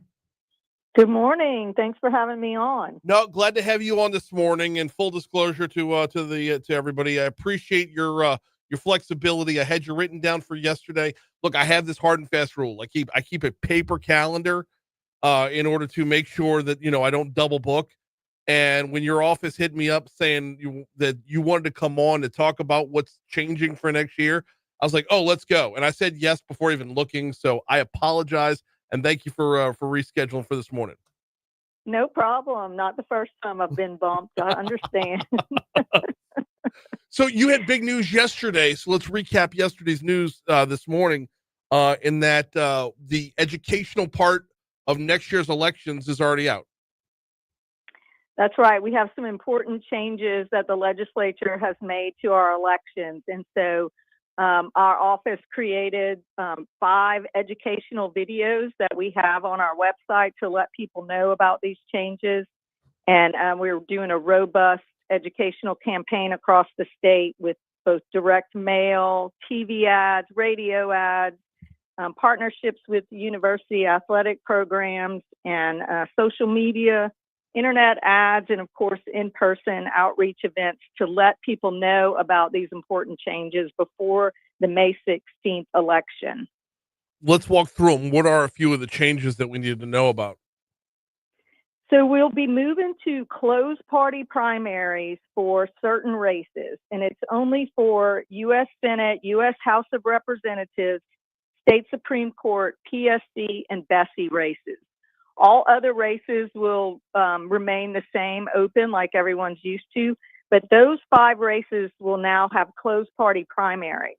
And what that means is that Democrats can only vote in the Democratic Party primary, Republicans can only vote in the Republican Party primary, and if you're a no party or unaffiliated voter, you can choose which party primary to participate in. Now, if you're a member of another party like the Green Party or the Libertarian Party, or if you wrote in a party name, you will not be able to participate in the primaries, those closed party primaries, but you will be able of course, to vote for the candidates in the general election. And you may have other things on your ballot that are not closed party primary, so you'll still be participating in the election. Okay, couple of things we want to walk through while we've got you here. And the first of which is what it's going to physically look like on election day. Will there be separate voter machines for separate parties, or how does this look when you step in, like, to know what ballot will be in front of you? And that's a great question. And, you know, currently people have different ballots, and it's going to be the same thing. You just have to know which ballot you're getting. And in order to do that, you have to make sure your registration is current. So we're encouraging everyone to go to govote.com, and that's GEAUX vote.com, and make sure you're registered or affiliated with the party that you want to be affiliated, because your official party affiliation is what determines what ballot you get. Mm-hmm. So if you're a registered Republican, you'll get the Republican ballot. If you're a registered Democrat, you'll get the Democrat ballot. And if you're no party, you will choose when you get there to the polls. The poll worker will ask you, which ballot would you like to vote, Republican, Democrat, or unaffiliated? And so the no party voters will make a choice. They're then locked into that choice through the party primary runoff in June, if there is a runoff in June.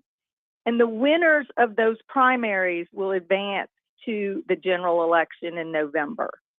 And everybody will be able to vote for the candidate of their choice in November. Okay, so, I mean, and I know I'm getting a little granular here, but like the machines themselves, are where will both ballots be within the machine, and you're just supposed to stay on your column? That's the way that the machines work. The poll workers tell the machine what ballot to use. Okay. And early voting, it's programmed on the card that you get when you check in. On election day, it's programmed by the poll worker on the machine, and so you get the ballot that goes with your districts where you live. Even if you live next door to somebody, you could have a different ballot from them, because they might, although you might be in the same council district or state representative district, you might be in a different water district or fire district. So that we call those ballot styles, and we always have several different ballot styles. Now we'll just have even more of them with these closed party primaries. And so we just have to, you'll have to, if you're a no party unaffiliated voter, you will have to make a choice. Otherwise it'll be automatic. The poll worker will know based on your registration. Secretary of State Nancy Landry is our guest. I've got a couple more questions for you, but I'm gonna pivot over to that party affiliation real quick to make sure we have time for it. What do folks need to do if they don't want to be pinned down to one party or another?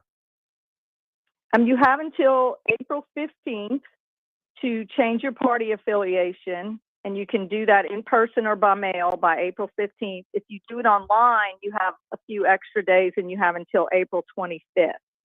So there is a deadline. It's April 25th online, April 15th in person or by mail, and you can change your party affiliation up to that date for the May 16th election. And an important clarification is, if you want to be no party, you've got to be no party. You can't, if you don't say independent, because there's an independent party. There's no longer an independent party. In the last legislative session, the legislature abolished the independent party because of the confusion that it was causing among voters, because many voters who registered as independent thought they were unaffiliated with any party, but they were actually a member of the independent party. And there had previously been a prohibition in the law prohibiting using that name as a party name because of that confusion. And the legislature this past session just reenacted that prohibition because of the confusion it caused among voters. They moved everyone who was an independent into no party status.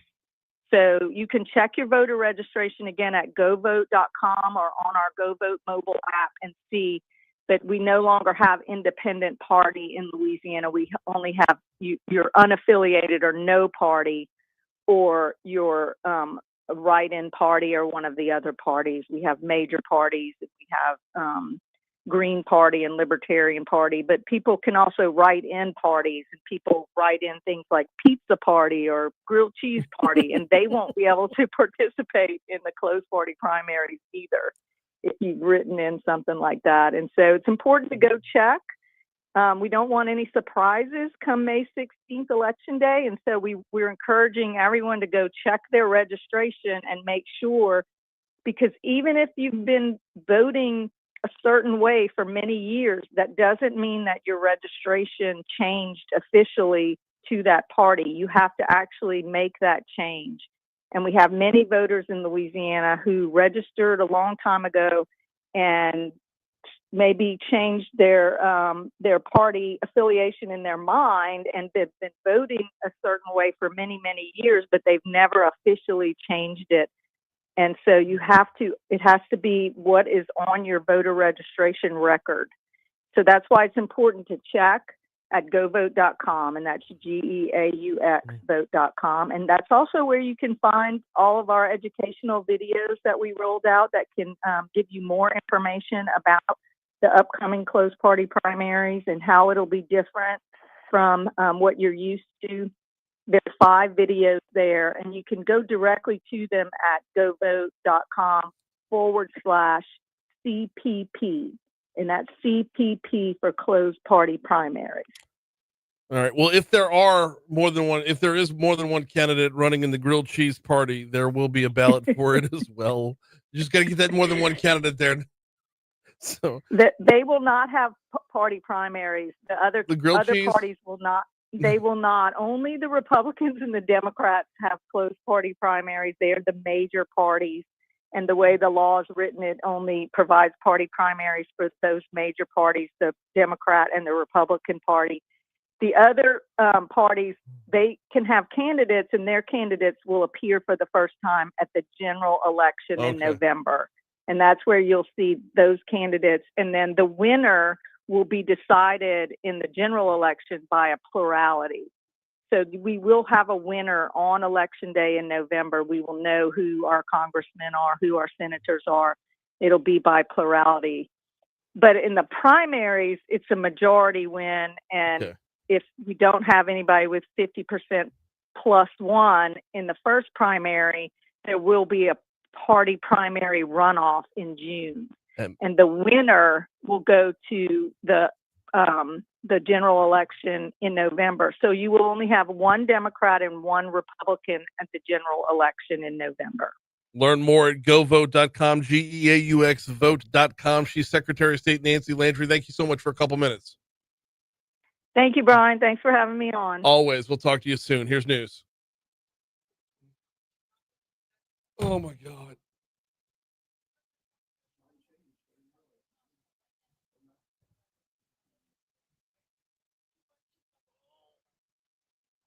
Oh, holy hell. Okay. Oh. I might be moving over to mic 2 here. We got a gaggle of folks. Said I might be moving over to mic 2 here. Make room for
so we're going to rotate y'all between the two microphones, but we'll get it done.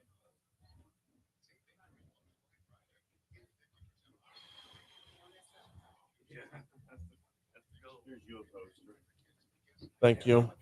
And Brittany's got you after me. Yes, so. downstairs.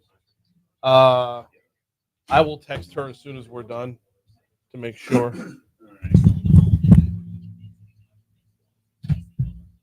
Let's start with Lori and then move to Eric and then to Dominic after that. That's All right, we'll stick them where you. Oh, I'm listening. Okay. yeah.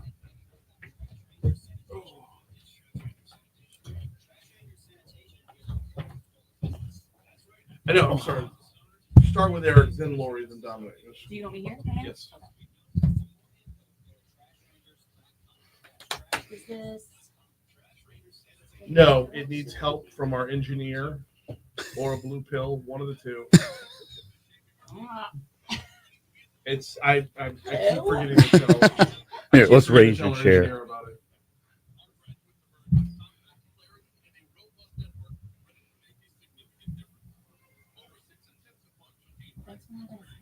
Of course, always. It's everybody in the world is having their concert this weekend. Are they really? Y'all's Ned Fasullo's doing this holiday sonata this weekend. Jim Hogg just hit me up saying that they're doing a thing this weekend.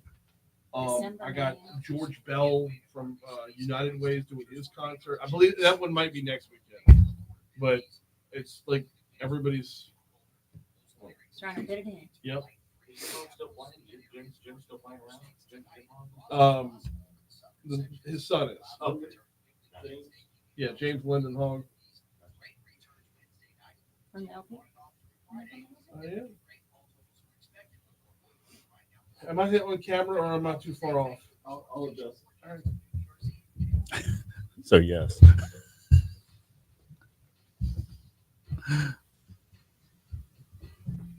Boop.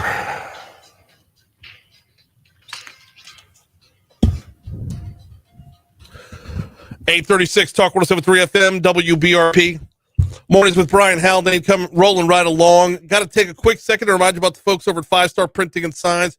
Printshop5.com is their website. Printshop5.com. I prefer to get a hold of them via the phone at 271-4096.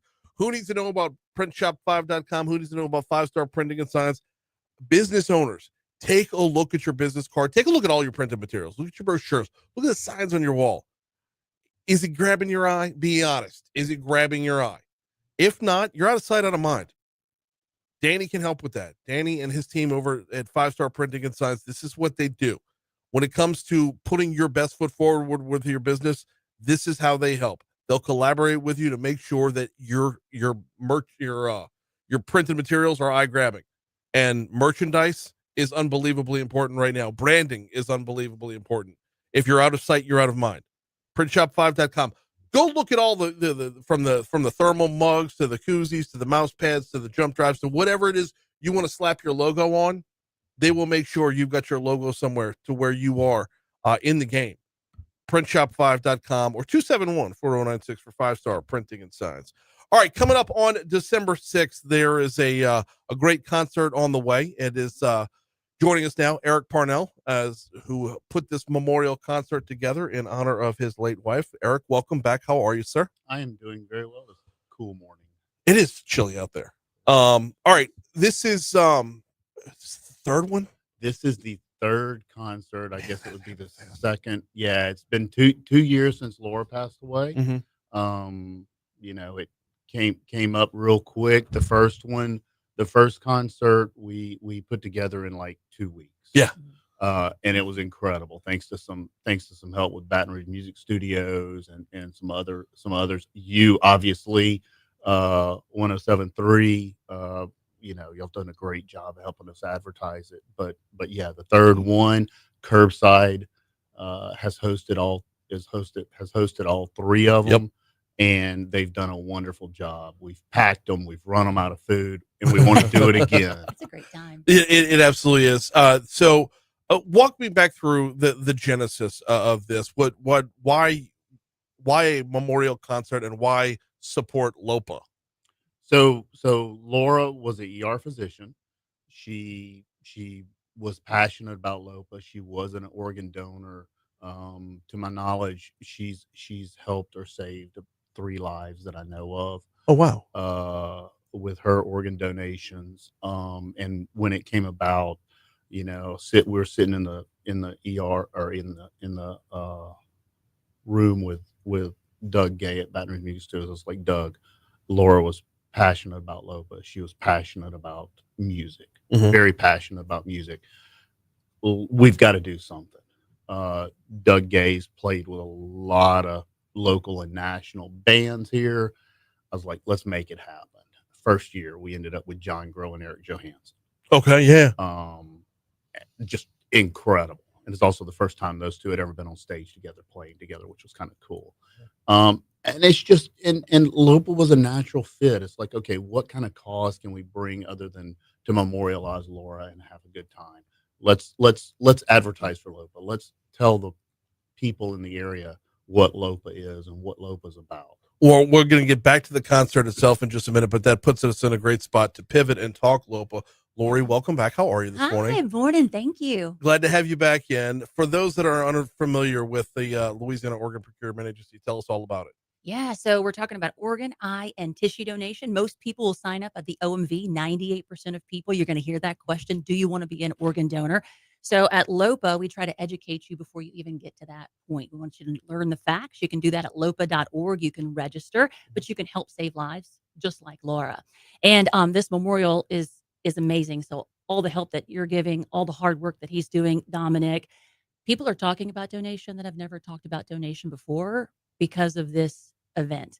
I didn't get a chance to meet Laura, but when I'm out at curbside and these bands are playing and her friends are out from different walks of life, so you have family and friends, you have the doctors, you have just her friends from high school that show up, and they were talking and laughing and telling these amazing stories, and I feel like I got to know her a little bit, and it was just an amazing way to celebrate her life, doing exactly what she wanted to do, enjoying this great food, this great company, and these bands that are up there. I was telling Eric, I said the first year, he said, we're going to have some kids that are going to be playing on stage. And I was like, okay. And I'm thinking the clarinet and the flute, because I was in the marching band. And we get up there and these kids are rocking, playing the guitar and singing. It was amazing. And he's like, and this is what Laura and I would do. This is what we loved. And I thought, how special and how beautiful that you're rolling this out. Oh, no. So if you're not familiar with the Baton Rouge Music Studios, they've got some ridiculous game. We're partnered with Live After 5, and they would bring an act out, like an act to play during an intermission. And every single week it was something that was unbelievably impressive. They had, yes, little kids that would go up there and look shy, like and a then the 9-year-old playing Johnny Cash. Yeah, it incredible. is so fun, y'all. It's amazing. So, right, so that's from LOPA's perspective, why y'all would want to be, involved as well. Let's bring it back around to Eric to talk about putting together the music. What brought it on Dominic this year? Dominic, like you said, through the connection with Baton Rouge Music Studios and Jay Hover, we've been in touch with him through Live After 5, through Federales Fest, through a lot of the stuff. Jay and I have become pretty good friends, and he was like, I got a guy. I was like, okay, who is this guy? He was like, he was in it, he got out of it for a little while, now he's back in it. So he introduced me to Dominic, and we've been having a little fun together. So Jay, through the connection of everything else, Jay helped make it happen. Which is a big part of it. And there's kind of an underlying story here is there's a growing community within this. There is you talk about the connections, the connectivity that this has sparked from its start. In year 3 now, it like an expanding web. It's getting bigger and bigger. Absolutely. It is getting bigger. My connections have gotten bigger. I'm strangely enough becoming an unintentional concert promoter. This never was intended for me to learn this. There's a side story there we're going to get to in a minute as well, but I want to welcome Dominic Michael into the show. How are you, man? Doing great. How you doing, man? Doing very well. Get you up on Yep, just a my little bad. bit more. Yeah, all good. How'd you get pulled in? Jay's Okay. the man, and he gave me a call. He said, "Hey, man, let's do something for LOPA with Eric Parnell." I said, "Man, it sounds great. Let it be part of it, you know." And so yeah, that's kind of how I got it. All right, so your story is one that is definitely on the rise right now. You played Live After 5 not long ago. Last year, yeah. Yeah. And talk to me a little bit about like where you are on your path right now. You know, I'm not too sure, honest to God. I mean, you know, I'm 26 years old now. When I was in college, I did play a lot more. Being older, you know, you got to pay bills. So I'm working full time now, but I'm still always hustling, trying to chase it. You know, if it does happen, it'd be great. Hope it does happen for me, but I'm also a realist about it. But I enjoy playing around town, around the Gulf Coast, and do anything I can. You know? What got you into music in the first place? Man, I grew up a humongous Elvis Presley fan. Really? Which was, yeah, and, you know, mom was big in Travis Tritt. And then around, I'm getting to a point, you know, and then it was Kiss, funny enough. And it was, you know, Ozzy Osbourne. So it was just all this hard rock and stuff. And then eventually the country came along in my high school years, and I sounded kind of like a redneck. So I figured it'll work. And just started playing when I was 9 and for a few bucks when I was 21. So that's kind of how it all turned out. Very, very cool stuff. Okay, so when folks go out on December 6th out to Curbside for the concert, what can they expect from a Dominic Michael show? A lot of country, southern rock, a little blues, a lot of interaction, and just kind of the old school stuff, but with a little new school flavor. And you know, I'm looking forward to it. Give us some titles, man. What do you give some? Is it your own stuff? Is it cover stuff? A lot of covers. I mean, we'll do a few of my own songs, but like I said, if you like Merle Haggard, Hank Jr., George Strait, Leonard Skinner, those are some big names there that I think everybody seems to like, I would imagine. So, you know. Gotta love it. Gotta love it. Eric, let's bring it back to you real quick because Dominic's not the only one performing. Tell us who else is out there. No. So throughout, like I said, with Baton Rouge Music Studios, my son and daughter have been involved in it for really since they could pick up an instrument or play an instrument. And so Emily's going to be opening up the show with a duet for about an hour. And she's incredible. You know, I'm looking forward to some of that. I'm still trying to push her to certain songs, but until she decides to do them, she just tells me to shove off. Well, I'm in her corner. You already know that. I understand 100%. But we're looking forward to that. Then she's going to come on with her band out of Baton Rouge Music Studios, Biscuits and Gravy, and they'll play their set. And then, you know, we're going to have a little surprise with Kaylin Delaney and Kevin Parnell, my oldest son, and well, only son. Excuse me. But they have actually been playing. Kaylin's from St. Francisville, so they've been playing up there at some of the St. Francisville gigs. Have started playing out some. It'll be more of a country set. Biscuits and Gravy and Emily will probably be a little rock, a little country, but they'll be almost exclusively a country set. And yeah, I'm real excited for the whole lineup to you know not only kind of keep it in the family with our kids performing, but also pull in Dominic Michael and do a country reach out with LOPA. Dominic, back to you real quick. You've been brought into this. Have you been connected with LOPA before this, or what's been your kind of your adoption of them as a way to help? Honestly, I've never heard. I mean, since I met Eric, I didn't know what LOPA was. Honestly, I didn't. And since hearing about it, it's very inspiring, you know, to be able to play this show for donations to raise money for it. You know, so it's an unbelievably important cause. One that was very close to Laura. One that you would introduce me to a long time ago. We've got some great friends that are involved with it. Oh, tickets! I haven't even mentioned tickets. What tickets? Right. There are no tickets. So this is a free show. We're just going out the curbside. We're going out the curbside.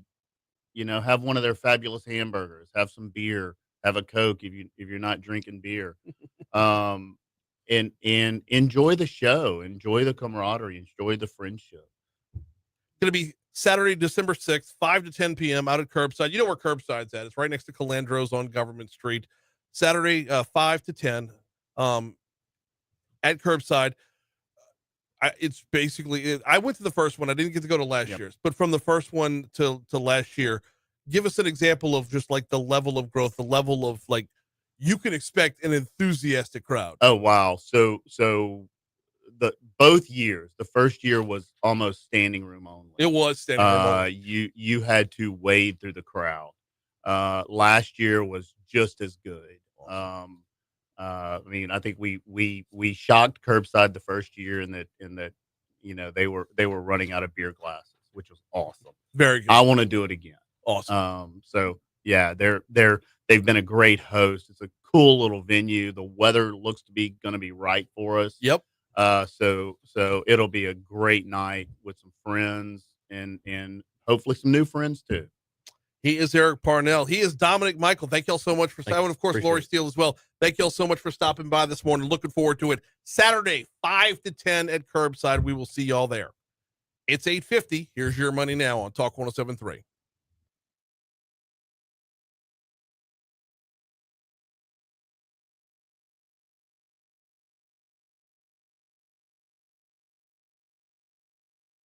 On a day where I wasn't supposed to be out there, and then they had me fill in last second, and like we just crossed paths. I did the introduction, and then I did an intermission, and I'm like, Did you enjoy it? Was it? oh, absolutely. Well, I heard you as I was leaving, so. No, it was good.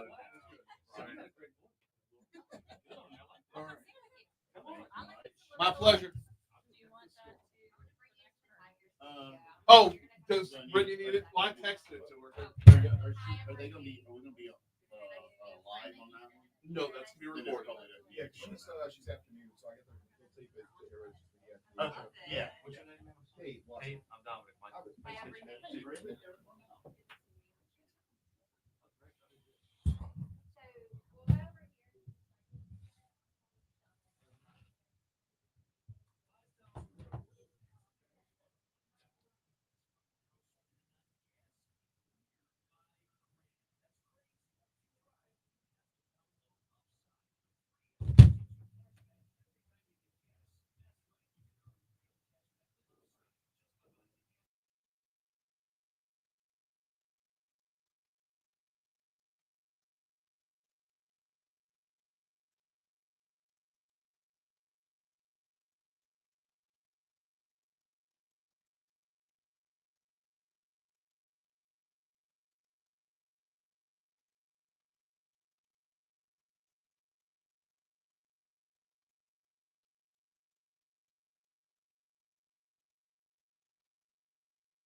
856 Talk 1073 FM WBRP. Mornings with Brian Haldane, rolling right along.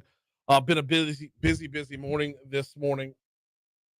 Man, thanks to everybody who's hopped on board. Hey, before we get you to this day in history, Kate, bring me down a hair. I'm like clipping over here. Before we get you to this day in history, got to remind you about the folks over at Breck. Breck.org is the website. Don't know what to do with the kids over the Christmas break? They've got you covered. Breck.org, your home base right there. They've got a number of great camps, and there is still availability out there. Outside of the camps, always a ton going on. Check out the calendar. Start with this. On the website, Breck.org, hit up your interests.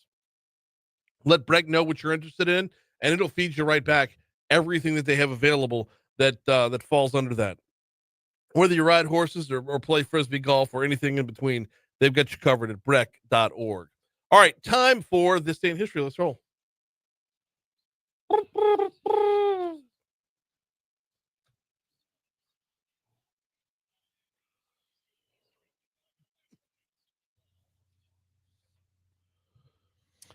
All right, Brian, we'll start in 1776. That was a good year. George Washington moves the Continental Army supplies across the Delaware River, and somewhere there was a painter, I believe, getting a sketch of that, or a photographer. I think he just took a picture and then painted from the picture later. That's probably fair. Yeah, he just whipped out his phone. It was old school. So. It was an old school flip phone. That's why the picture's all grainy. Yeah. 1823, President James Monroe issues the Monroe Doctrine. Ooh. Shaping U.S. foreign policy. How do you come up with that name? The Monroe Doctrine? Yeah. I don't know, man. I think he named it after Jim J. Bullock's character off of. No, sorry. Golly, that was. Shreveport didn't get anything on that? No. the West Monroe Doctrine. Fair enough. Watchdog Paris, shout out. A lot of teams in the playoffs this year. 1961, Fidel Castro declares Cuba will adopt communism, influencing global culture. AKA the Castro Doctrine? Yeah. So to speak. What's the Wasan Doctrine over there?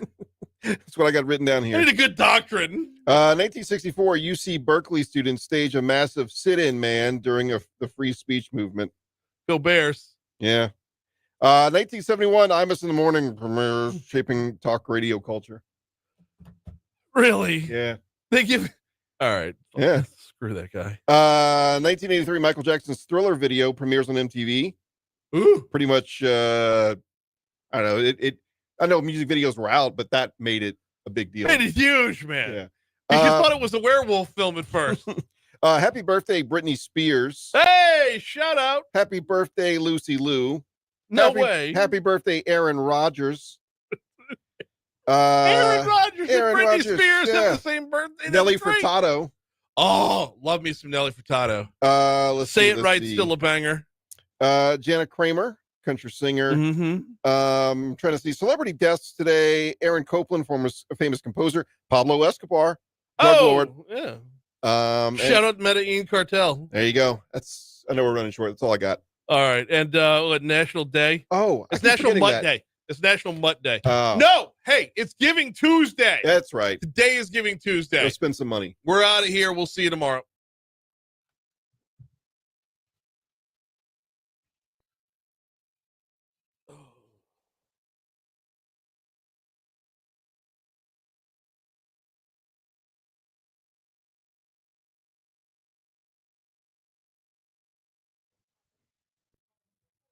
That was unbelievably fast. We got a lot more ground to cover. There's a lot more. Oh man, so much. Tim Temple's on tomorrow, our insurance commissioner. Franz is on tomorrow. I'm forgetting who's at 7:35, but it's written down upstairs. So we're working on it. Anyway, y'all have a great Giving Tuesday. Make sure find the nonprofit that you love and make a donation of some kind. And then go ask your boss if your company does matching funds. All right. We'll see y'all tomorrow.